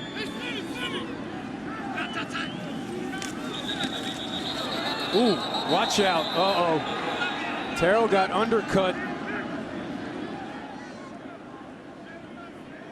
That looked like it was Fitzgerald. Play was blown dead. He didn't realize it. For 70 the offense. It's a 5-yard penalty, 2nd down. Scary moment for the Broncos and their quarterback. Defensive lineman doesn't hear it. Everybody else stops playing. Please reset the game clock to 4 minutes, 24 seconds. 4-2-4. Thank you. Got to be careful. Got to get in there and protect those guys. They blow the whistle. So that makes it 2nd and 14 now. Other than the deep ball to Davis early in the midway through the 2nd quarter, we haven't seen a lot of deeper throws by the Broncos. Looking for Davis here, who can't make the catch. You can't imagine that the elements are that big a factor for a school from Kalamazoo, Michigan. You take a look you watch the tape of their last game against Northern Illinois. They were playing in snow, and certainly the offense was able to move the ball against the Huskies. Yeah, sometimes you get a little bit more rain than you used to. Maybe that's part of it. That ball was a little bit behind. It looked to me like Zach didn't really get behind the throw, get his feet squared away, and deliver with the kind of velocity he's capable of. A little miscommunication by the Falcons on defense, but they're able to recover now here and get the alignment that they're looking for on 3rd and long. Just over 4 minutes to play in the 3rd. Pressure up the middle. Terrell steps up, but he will not avoid the sack. David Harris, a sophomore out of Cedar Hill, Texas. Been impressed by the pressures of Air Force. Wrapping both backers, bringing the edge off, pressure off the edge up the top of the screen as well. Too many to handle, and just not a... Coach Calhoun was telling me, you keep an eye on Harris. Now, again, he's not a big guy, but he's a 6-footer, 255 pounds, but very mobile in there. He likes him. He said he's going to make some plays. Brown picks it up off the blue turf, spins around, and gets upended. At the 18, Austin Guido.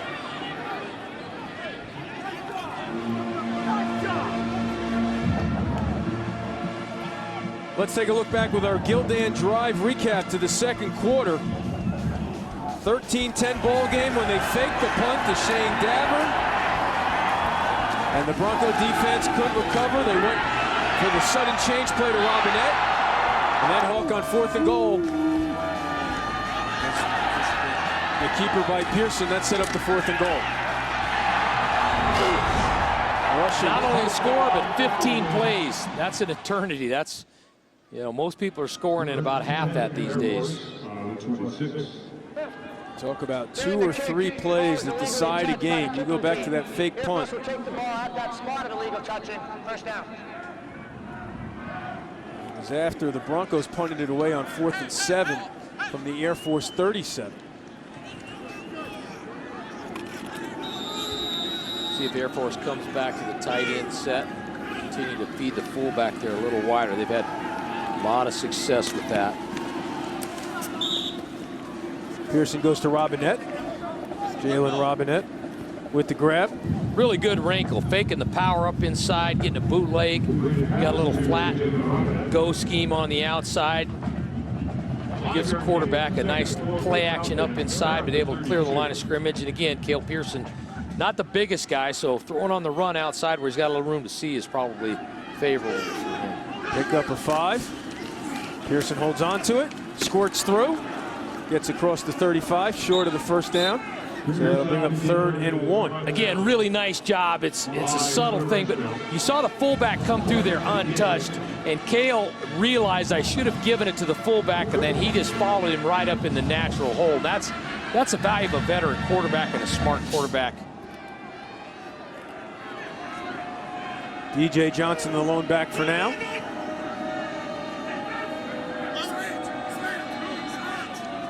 Again, the variety of formations and motions that Air Force uses really makes the defense get simplified. You just can't line up to all that stuff. Johnson pushes the pile across the 40. That'll move the chains. And on Monday, Andy Dalton and the Bengals look to stay in the playoff hunt against Peyton Manning and the AFC West champ Broncos. Monday at 8:15 on ESPN, and watch ESPN. No other night is Monday night. Peyton Manning's never tasted defeat against Cincinnati, 8-0 career against the Bengals, and a Denver win clinches a bye for the Broncos. It's amazing the amount of NFL teams that are still in the hunt right here this late in the season. That's the way they want it. They love parity in the NFL. Everyone's alive in December. Also one on that run by Solano. You know, you sit here and you say Western Michigan needs something good to happen, but the thing is, Air Force isn't going to allow that to happen. They just don't. Well, they turned it over. The first play of the game, they gave them your gift, right? Yeah, but have yet to be so generous. Now here, coming back tight into the boundary. Here's Johnson. So now if you're the Broncos, this is where you really need to stop here on 3rd and a little bit more than manageable. 3rd and 7. With the Falcons, it's not an automatic throw. Yeah, Western Michigan needs some sort of penetration on defense to try to create a negative play. Either you get in the mesh point, or in this case, they're going to throw, you get a sack. Robinette, top of your screen to the left. Pearson rolling right. As Brown drops it. So there's the break that the Broncos were looking for. Might have been short of the first down anyway, but they'll take it, and they'll force another punt. I think he could have run for it. The ball was maybe in drier conditions catchable. Now Brown is their go-to guy. They love him in the slot. Coach Calhoun's talking to him about it there a little bit. Came out with a little bit of sting on it, but I think he could have caught it and run up the field for a little bit. Certainly would have had first down yardage. Conant on to punt. Already 3 this evening. Pretty impressive, this kid kicks and punts. I mean, you don't see that a lot these days, and then to be a 90% field goal kicker, it's impressive. Braverman lets it bounce. He's lucky it went out of bounds because the Falcons were ready to surround that one, but nevertheless, the Broncos will be pinned inside their 10. Another long field here. Western Michigan has been faced with this a lot this game, other than the turnover that was the first play of the game, and it's very difficult. Anytime you have to drive the length of the field to score every time, the odds go against you. P.J. Fleck knows the MAC very well. His playing days were spent at Northern Illinois. A wide receiver who went on to the NFL for the 49ers, 1999 through 2003. And a quick rise in the coaching ranks. Spent some time in the NFL and with Greg Schiano at Rutgers, now in his second year here with the Broncos. Back in the MAC and has a fresh new contract extension in his back pocket. Looking for the home run ball again. Davis makes an adjustment out of his range. Don't think he got a great handle on that. Looked like the ball did not come out cleanly. I think he would have liked to turn that ball over a little bit more on the outside there to Davis, and just ball looked like it just fluttered a little bit. Might have had a problem gripping like he wanted. Like the deep ball though, Eamon, you got to get him off you. In order to run the football, you got to make those secondary guys, particularly those safeties, play the pass. 2nd and 10 from the 8. Wide receiver screen to Braverman, too low for him to make the grab, so it'll be 3rd and 10 from the 8. Almost quick screen throws that every team throws. It seems like it's not that hard, but it's not as easy as you'd think. It has to be pretty accurate, and then you've got a slippery ball. Makes it a little difficult, particularly when you throw it to the wide side. Well, certainly the wet ball has been a factor for a guy who came in completing 70% of his passes. As you mentioned, the deep ball was off. That one's supposed to be a simple throw, was low. He has not been able to throw that crisp ball with the wet conditions here. So now 3rd and 10. Danger of giving it right back to the Falcons. Steps up in the pocket. He's going to run for it, and he has room. Slides. Looking for the flag, and here it comes, a very late flag. Let's see, could be a targeting call as well. But when does he give himself up, and when did the defender hit him? Well, this would be Steelhammer right here on the hit. He gained a 1st down. Line to gain was the 18. He got to the 20. Gives himself up there. Personal foul. Unnecessary roughness on the defense. 15-yard penalty added to the end of the run, automatic, 1st down. So there's no targeting call.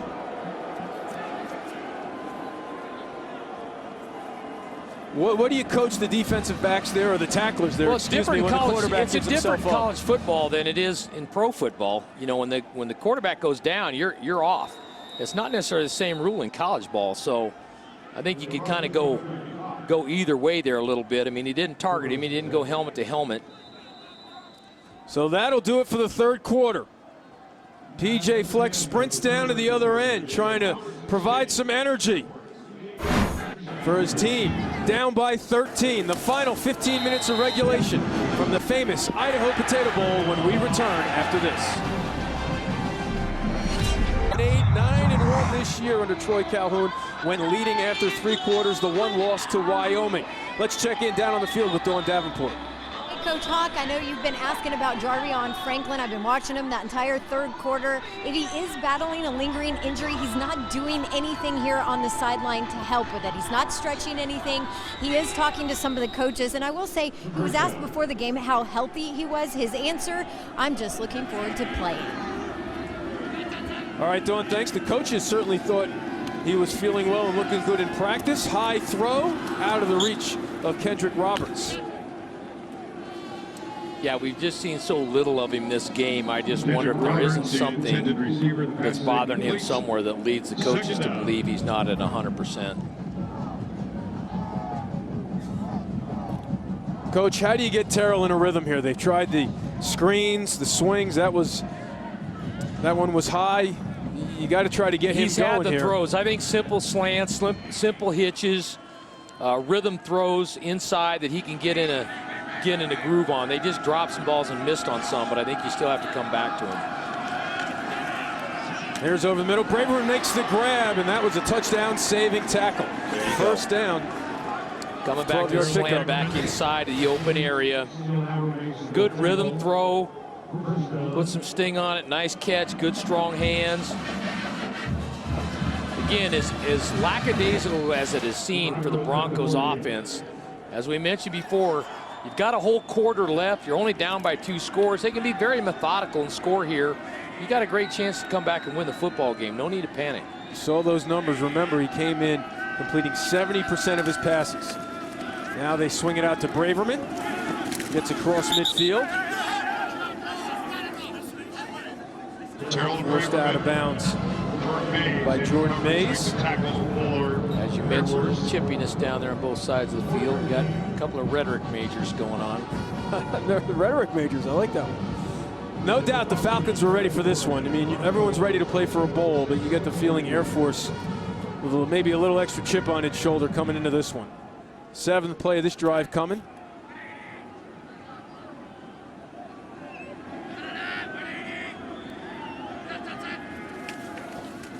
Looking for the slant again. Right through the hands of Davis.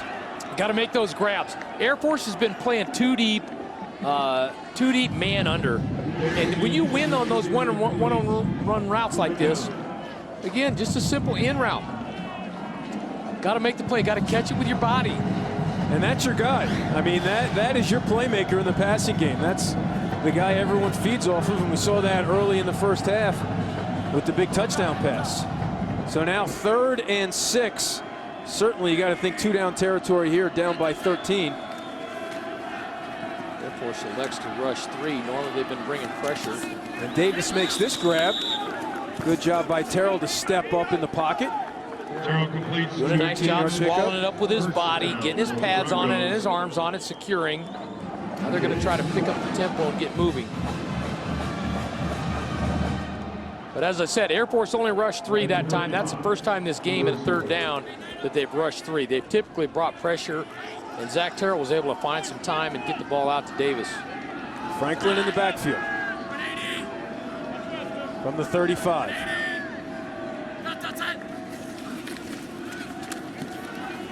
Double move to Davis. Flag on the play. Touchdown Broncos if it stands. 35 yards. Let's see what the call is. Converted that ball over the top of Jordan Mays. Pass interference. Number 3 of the defense. Memphis decline. Result of the play is a touchdown. Davis's 2nd touchdown catch of the ball game. This a very good throw on the double move. Yeah, slant and go. And Mays wasn't even really playing that tight. Had plenty of time to recover and get to the ball. That was a perfect throw by Zach Terrell, and a great job by Davis rallying back and making a catch.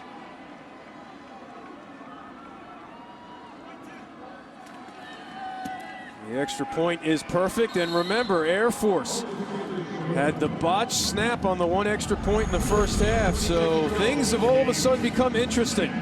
Terrell to Davis. It's a 6-point ball game in Boise.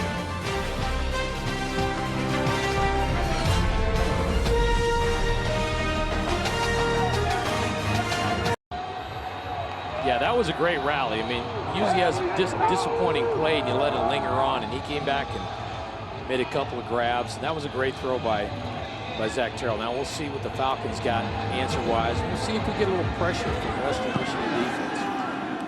This is Brian Driscoll coming up to the 4 to make the catch. Across the 20, hit it to 25. And Sunday on SportsCenter, as the regular season comes to a close, Mike Tirico sits down with Peyton Manning to talk playoffs, his legacy, and a Monday Night Football showdown in Cincinnati this Sunday at 11 on SportsCenter. How about the Broncos now, winners of 4 straight thanks to a running game. They've committed to the run here down the stretch. Cale Pearson and the Falcons have been committed to the run throughout this ball game, throughout obviously this season. The They need a drive here. They don't want to give the ball back to the Broncos. Up by 6. Quick pitch to Solano. Oh, nice job. Great job on the edge there. Gerald McKinney running that thing down. Good speed, trying to get outside on the quick toss. Motion and momentum are fickle things, aren't they, Coach Hawkins? You thought the Broncos were stuck in the water. Now all of a sudden, they're rowing the boats again. They are playing with some passion here on both sides of the ball. Yeah, just a little bit of success, a little light at the end of the tunnel goes a long way. I think this odd front has really helped them up on defense as well. Now off the play fake. Pressure. It's hit hard and dropped. Nathan Brayster.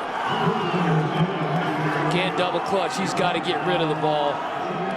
It's outside the tackle box there. He's got to throw that ball. Can't take a sack back here. Now 3rd and 24.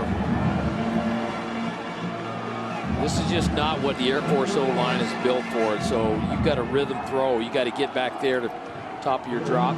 Is that rowing the boat right there? What is that? Lats work? What is that? That Coach Fleck's got going there. Pearson holds on to it, gets upended at the 10 by Devin Brandt. So the Falcons will go 3 and out. And a completely different Western Michigan team here in the 4th quarter. They were lifeless in the 3rd. There's no denying that. And now Coach Fleck leading the way, but his team playing with passion, and they're flying all over the place on the sidelines now, and they're going to get great field position if Braverman can hold on to the punt. A little confidence goes a long way. Now they're up on the line of scrimmage here. Normally they've been off. They still elect not to rush the punt. Low punt, but it drives Braverman back. No fair catch signal this time. Makes one man miss in the open field. He'll get to the wall, but there's a flag. There is a flag on the play. He goes in. But this one's coming back, you would think. Some great moves by Daniel Braverman. And maybe the return team was shocked he didn't go for the fair catch. He did a great job getting over there and making that catch. As you mentioned, it was a low liner. 54 yards that most likely will be all for naught. During the return, illegal block in the back, number 36 for the return team. 10-yard penalty, first down. There it is right there in the middle of your screen. Jeremiah Molinax gets called for the block in the back, but the Broncos have the ball.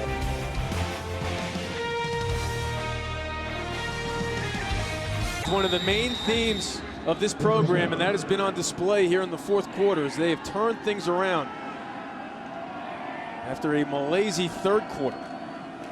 Now Terrell with time. Goes underneath, complete to Davis.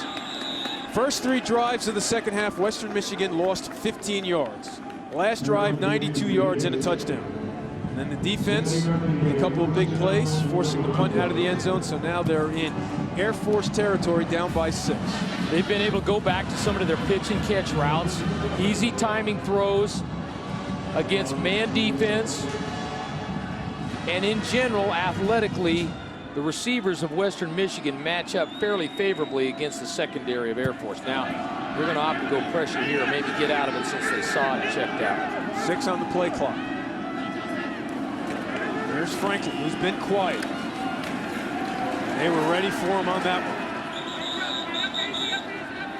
Yeah, they sure were. Christian Spears, the safety, rolled back up and forced down hard there when they changed the defensive call. So right here, Healy and Pierce both running up in there. There's Pierce right there. And Spears was up in there as well, number 21, the safety. So they lose a yard, 2nd and 11. It's been a good cat and mouse game on both sides of the ball here, changing up some fronts and some looks on the back end. And with both teams flashing to the sideline, it's been fun watching the cat and mouse game. Looking for Davis, well covered, out of the pocket. Loses the ball, picked up by Air Force. This could be a scoop and score. The 20, the 10. Dexter Walker, touchdown, Air Force.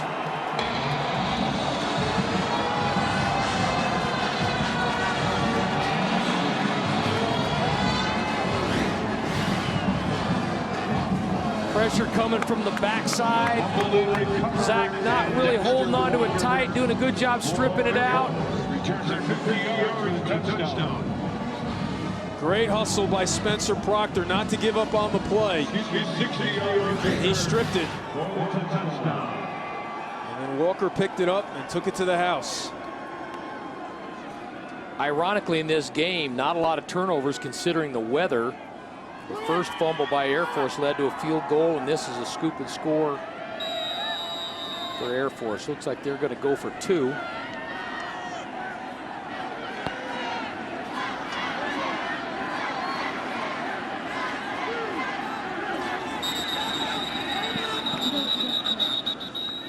Whistle. Before the snap, Western Michigan calls it second time out of the half. Okay, good timeout call right there. Look at that formation. Typically, you don't have a bunch of 2-point plays in your holster. Correction, no first See what the answer is when we come back. The 2014 Famous Idaho Potato Bowl is brought to you by Famous Idaho Potatoes. Look for the Grown in Idaho seal when you shop. United Heritage Insurance. Dream big, plan smart. And the Venture Card from Capital One. Earn unlimited double miles you can use with no blackout dates.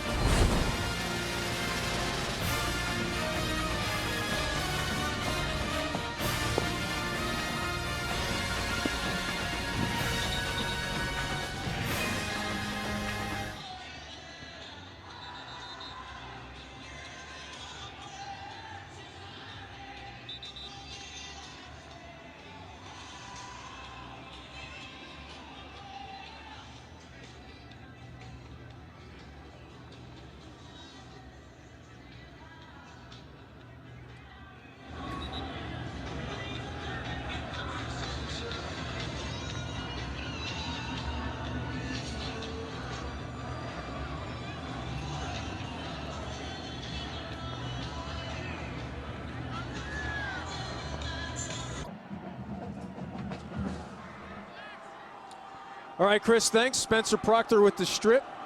Dexter Walker, a 58-yard fumble return for a touchdown, the longest in Famous Idaho Potato Bowl history. So now they go for 2, looking to make it a 14-point lead. Change of formation after the timeout. Pearson on the key, looking to get to the corner, decides to throw it wide open. That's why they call it execution. Robinette with the grab for the 2-point conversion. And they're poking a little fun at the Broncos there. Used that play early on this year against Boise State down on the goal line. It makes it very difficult. Yeah, he's rowing the boat right there. We're like paddling the canoe, I think, but it's the same point. So he's got a power look here. Play action outside. He's got a chance to run. Looking at the corner. Corner comes up to make the play, throws it over his head. Mike Thiessen with a great call, offensive coordinator for the Falcons. Here we go back to the touchdown. There's Proctor, pushed off the edge, but he stays with the play, comes back and makes the tackle from behind with the strip, and then Walker's off to the races. And Western Michigan on the move, down by 6. Now with 9:52 left, the Broncos have to regroup. It's been a big year for Jalen Robinette. Just when mojo starts swinging Western Michigan's way, one play changes it all here. So again, plenty of time left in the game, and they've been throwing the ball decently. Just have to be patient and stay with the plan and get a score, and then worry from there what they're going to do. They've also had some big returns. Phillips gets it out to the 30. And a reminder, Capital One Bowl Mania continues tonight as South Alabama takes on Bowling Green in the Raycom Media Camellia Bowl at 9:15 Eastern on ESPN.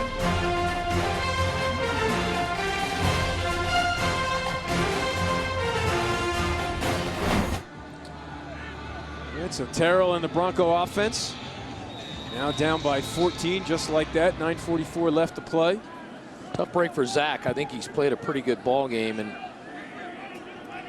just a tough occurrence right there to lead to the quick score for the Falcons.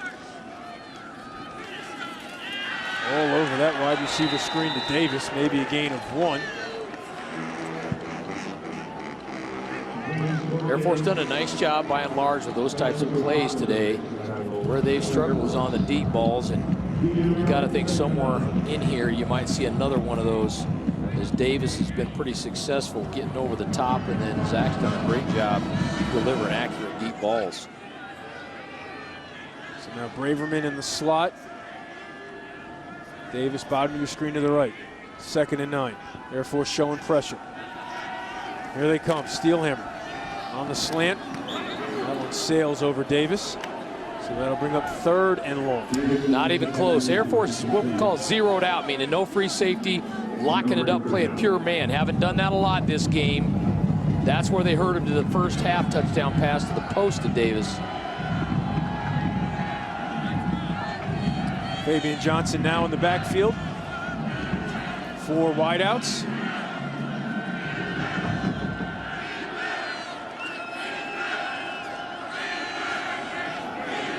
Nine on the play clock. And they throw underneath. Catch made. Hit hard by Steelhammer. Short of the first down. Darius Phillips felt that one. This kid's a baller now. He can make some plays. I think he just understands football. Tough kid. So you want to go over the middle, huh?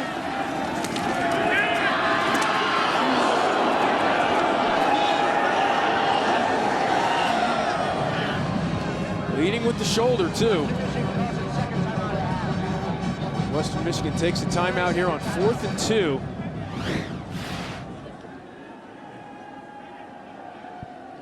PJ Fleck down there talking to the officials. I'm not sure he liked the high hit. That hit. Well, Coach, give us a teaching moment. What's the difference between that and targeting when you hit that high? I'm not asking for a targeting call. I'm just, if you're coaching a DB and how to tackle, what did he do right and what did PJ Fleck maybe think he did wrong? Well, I think he was talking about the forearm coming in there. At least the way PJ's body language was showing up here. You got to keep your head up. And I think that's what he didn't like, was just how he kind of threw the forearm and the shoulder arm in there. So here it is, 4th and 2 with 8:36 left to play, down by 2 touchdowns. Franklin in the backfield. 10 on the play clock. Incomplete. Justin Deku with the coverage on Kendrick Roberts. Did a great job just coming around the backside with his right hand, tipping that ball down. Here comes a flag, and Braverman thinks it's against him. A late flag as the 2 teams were coming off the field. After the play, unsportsmanlike conduct, number 36. 15-yard penalty to the Air Force's ball, first down.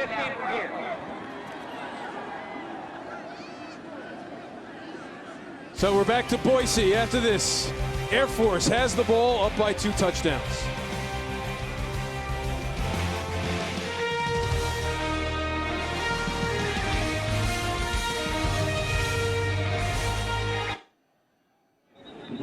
Else, media and whatnot.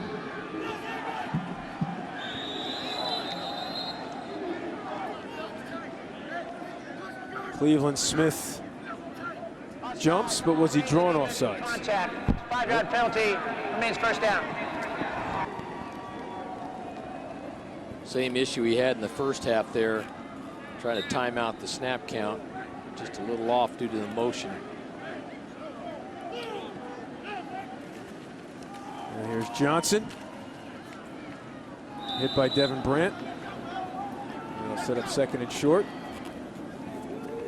This is where defensively Western Michigan needs to get up there and take some chances and get after it, try to create a negative play. Otherwise, Air Force is just going to put together a nice little 7-minute drive here and bleed it out on you.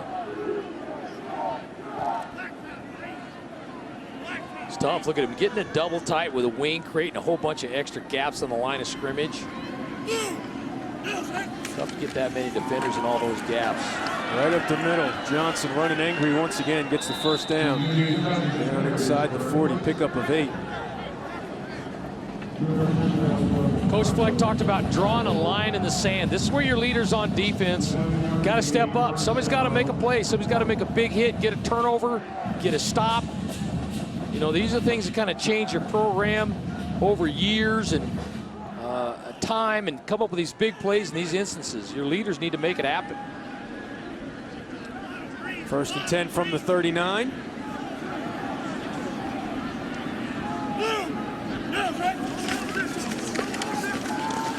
Johnson again, powering his way to the 35, and it's been a very eventful week for the right guard Michael Hussar, or Papa Hoos as his teammates call him, because he's been around the academy for a while. He tore his ACL in the fall of 2012, so that had to reschedule his academic program, but he graduated on Wednesday. He admitted that not being able to graduate with the rest of his classmates last spring was bittersweet because he had to watch them get their diplomas, but he knew he had another football season left to play, and he had a first-team All-Mountain West performance this year, and now he's going to be part of a bowl victory. So what a week to become a commissioned second lieutenant, now be part of, if they hold on to this, a bowl victory against Western Michigan.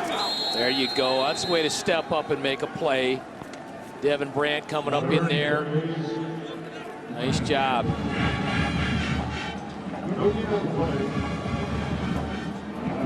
Under 6.5 left to play. Western Michigan down to just one timeout. I think you're probably 2 down territory here if you're Air Force, if you get something productive out of this play. Boy, the problem that happens is defensively, you got to line up at the same front all the time, and then offensively they just zero in on you. They know where you're going to line up. They know where the shades are. Makes it pretty easy for those offensive linemen. Too high for Robinette. Go get that thing with both hands. Curry with the coverage, so let's see what they do. Is it 4 down territory, or do they send Conant out for about a 52-yarder? Well, this offense isn't built for 4th and 6 by any means. They may go ahead and go to begin with it, but keeping his offense out there. He may let it run. Of course, the clock isn't running with the incomplete pass. He's just trying to figure out what play they want.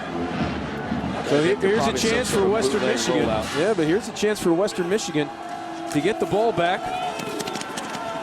Oh, and they're not even going to run for a touchdown. Tackled at the 10 is Colton Huntsman. Incredible. Incredible call. Oh, got to have a pass or a personal foul down the end zone. A lot of mouthing going on by both these teams. Guys need to be quiet, be classy, and play football. 27 yards and the flag. We don't know what the call is yet. Good call by Mike Thiessen. I really thought there would be some sort of a rollout there, but they went with a quick toss outside, back into the boundary. They have a numbers advantage. There is no foul on the play from Mr. Ruffness. Both players were tangled. Yeah, I don't agree with that. I'm sure if you had both guys doing something, there was some sort of foul, because the guy got shoved on the ground, so of course he probably mouthed off to deserve it. Have a little class, guys. You're on national TV. You're in a bowl game. Let's go. Play ball. Look at those numbers by the Air Force Academy. 268 yards on the ground. They're looking for more here on 1st and goal. DJ Johnson runs right through one, runs right through a second tackle. Touchdown, Air Force. 9-yard run. He is one stout dude now. He is not real tall, but he's packed up.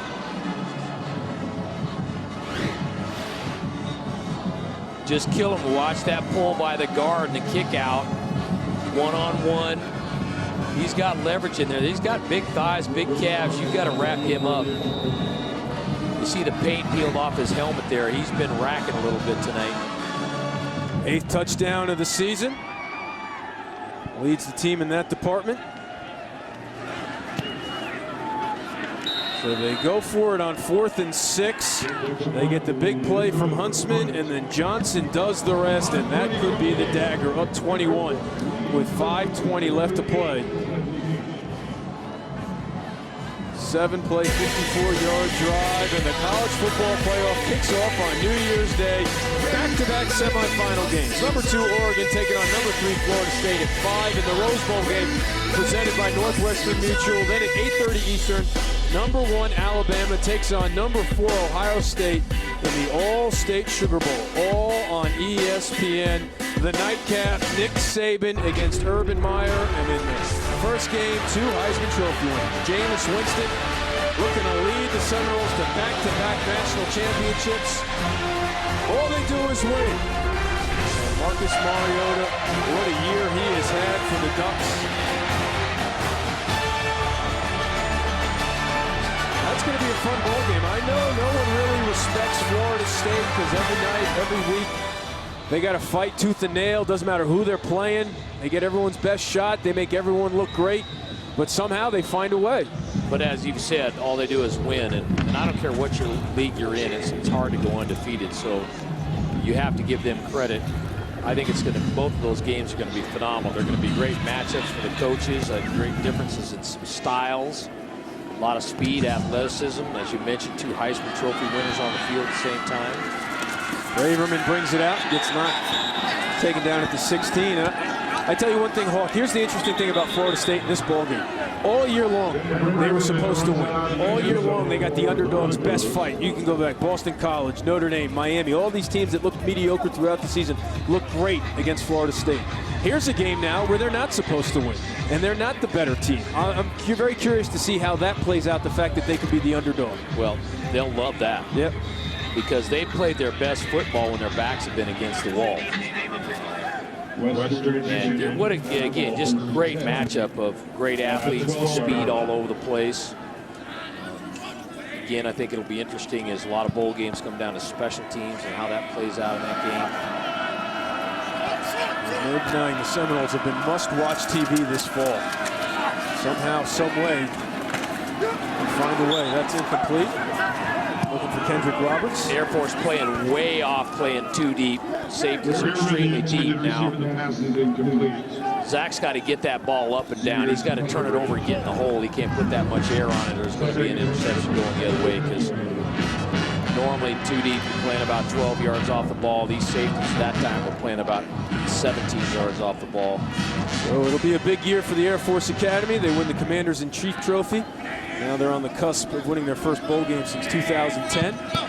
Just 2 wins a year ago. And Jarvion Franklin.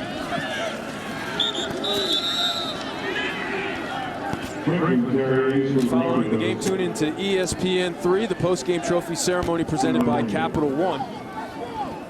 There'll be some fired-up cadets. We've seen it here in the second half. They took the field with a chip on their shoulder. We kind of joked about it, hearing all about row the boat and the mantras for the Broncos. All they did was come to play football, and they let their football their playing do the talking. Yeah, they talked about that a little bit the other day. I think Troy Calhoun's a really classy guy, and he talked about, hey, look them in the eye, shake their hand, yes sir, no sir, we're a class outfit. That's who we are, that's what we do. They talked about playing tough during the football game, but again, he's got the bigger picture in mind as well. I think he really appreciates these guys, what they do, their leadership, and what they're going to give back to the country. And of course, he's lived it, and a lot of the guys on their staff have lived it, so they understand it.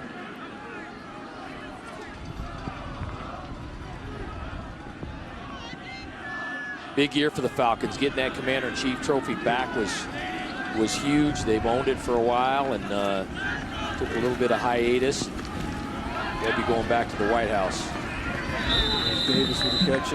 I think the one thing I'll take away the longest from meeting with the Falcons and talking to Coach Calhoun is what he stressed was, like, football's their fun day. We practice for 90 minutes, and it's their chance to let loose, have some fun, and go crazy. Maybe it's not like other places where every once in a while you treat it like a job. For our guys, it's truly fun, and it's their time to go out and have some fun. Steelhammer, of course, has some fun all the time. He has been fun to watch as he and Braverman have been well acquainted this evening. Yeah, they've had a good little battle going on here. Braverman makes a nice catch, hangs on. Steelhammer right there.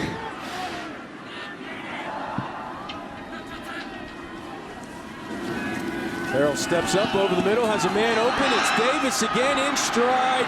His 3rd touchdown of the night, 51 yards. Been pretty successful going deep to him.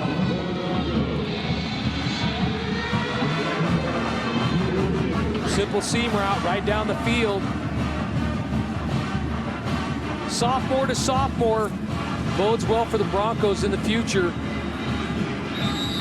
PJ Fleck's assembled a nice group of guys here, has recruited well. They continue to build and get experience and keep recruiting well. There'll be many more bowl opportunities to come. Haldeman good with the extra point.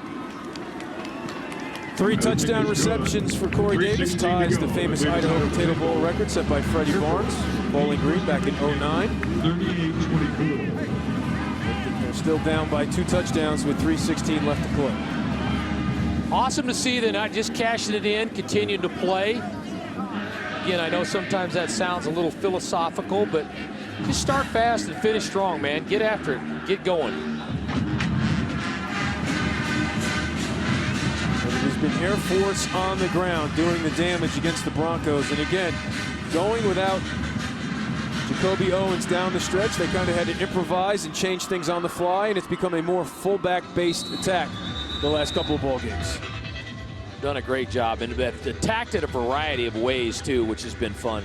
And Shayne Davern is tonight's Capital One player of the game, and he was involved in the play of the game. It might not look like a close contest right now with a 14-point spread, but when they went for it on the fake punt, that completely changed this game around, even though Air Force had the lead by 3. All right, 2 kickers in the game, gonna check it. Right up the middle. Recovered by Air Force and Garrett Brown, wide receiver on the Good Hands team. Garrett Brown picks up the football for the Falcons. Well, Hawk, you touched on it, sophomore to sophomore, and what PJ Fleck and his staff have been able to do in 2 years here at Western Michigan. They didn't get the bowl win that they were seeking, but you take a look at the future with the contract extension that he signed this week and how competitive the MAC is. What do you think the future is for the Broncos? It's one of the better programs in the MAC. It is. Please just set the game clock to 3 They were off minutes, just a 14 little seconds, bit. 3-1-4. I don't think it took them long to get back in. Got good facilities there. They've got administration committed to being successful. Obviously, they proved that in PJ's situation, and you know, the MAC's got a lot of good football teams and a lot of good programs. I think Western Michigan's just another one of them. There's Johnson up the middle. Another MAC program in action coming up next with Bowling Green taking on South Alabama. Raycom Media Western Camellia Michigan Bowl takes from its final Montgomery, timeout of the Alabama. game. It's a 30-second timeout. Again, for folks at home now, that South Alabama program just started football in 09. I mean, really phenomenal what they've done there. And of course, you and I, we talked about it, had their game against Troy this year, and they've got nice facilities there. Obviously, a great recruiting base. They've done a really super job down there. Coach Jones is proud, and rightfully so. Hawk, I'll never forget your reaction to walking around and seeing their facilities. You were maybe blown away is too strong, but you were certainly impressed. They were nice. They really were. They were, I don't know that I knew exactly what to expect, but their offices, their meeting rooms, their weight room, very nice. And once again, Shayne Davern, our Capital One player of the game, 101 yards on 12 carries. The big play, the fake punt. He also had a big touchdown run right up the gut, 55 yards in the first half. Now his wingman looking to run the clock out. Broncos are out of timeouts here. Davern and Johnson just sophomores as well, so Air Force isn't going away anytime soon. Cale Pearson will graduate, but Nate Romine, the sophomore, who started 5 games last year, did just fine against Colorado State. So this offense will be back and wreaking havoc on its opponents next year. Yeah, and as we mentioned a little bit at the top of the show, when you have an offense like this, they're able to get in control of the game and deal the cards like they want to. That makes it extremely difficult. Now, if you get up by, if Western Michigan were to get up by 14 or 17 points, then you start forcing the hand just a little bit. They can't give it to the fullback as much as they want. They've got to get out of their game plan a little bit. So they'll go for it here on 4th and short. The Broncos out of timeout. This would do it. Maybe Air Force will take a timeout when the play clock gets down to 1. Coach Calhoun stalking the officials on the sidelines. Nope, they run the play, and DJ Johnson does the rest. DJ Johnson gets the first down for the Air Force. 4 yards. Coach, you've talked throughout the year about building programs and the steps, and obviously this Air Force program has been around for a while and successful for a while. Coach Calhoun made it sound simple. He said healthy seniors. You've been around the block. You know it takes a lot more than that to go from 2 wins to the season he had. I know they had a great spring. I think they got after it. They were very physical. They practiced harder than they normally had. I'm talking to the coaches. I thought that was real big for them. Cale Pearson has really come on for them as a quarterback and really done the things they need. They need that guy to be multidimensional. You go back to D. Dallas. Mike Thiessen was a quarterback there. I mean, they've had so many electric quarterbacks there, and they need that guy to be a dynamic player, and Cale Pearson has been that guy. It'll be the first 10-win season at the Air Force Academy since 1998. What a way for Michael Hussar to go out, become a second lieutenant, graduate, and then win a bowl game, and certainly a big game by that young man right there, Jordan Pierce, the senior out of Athens, Georgia. A couple of sacks all over the field for this Air Force defense, and they are in the victory formation. And Cale Pearson, you talk about the moments. You know, he was already pretty wet, but Coach Calhoun will take that ice bath. That is cold on a cold day. Getting a little bit colder on a cold day, but. And Cale Pearson, what a moment for him. Tore his ACL last year, but as his coach said, no one attacked rehab quite like he did, and Air Force will win it. 38-24, the final score at the famous Idaho Potato Bowl.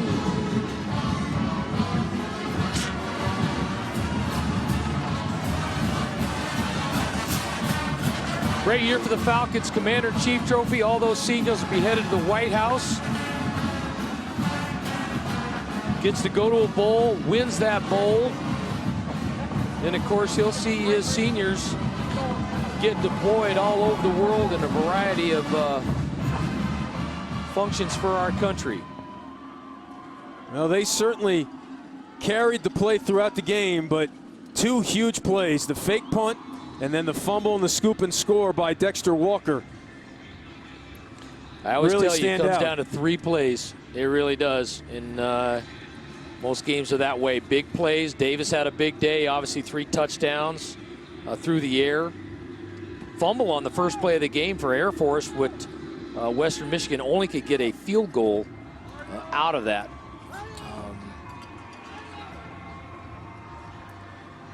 Falcon fans, make sure to tune in to the ESPN3 postgame trophy ceremony presented by Capital One. But let's check in right now with Dawn Davenport.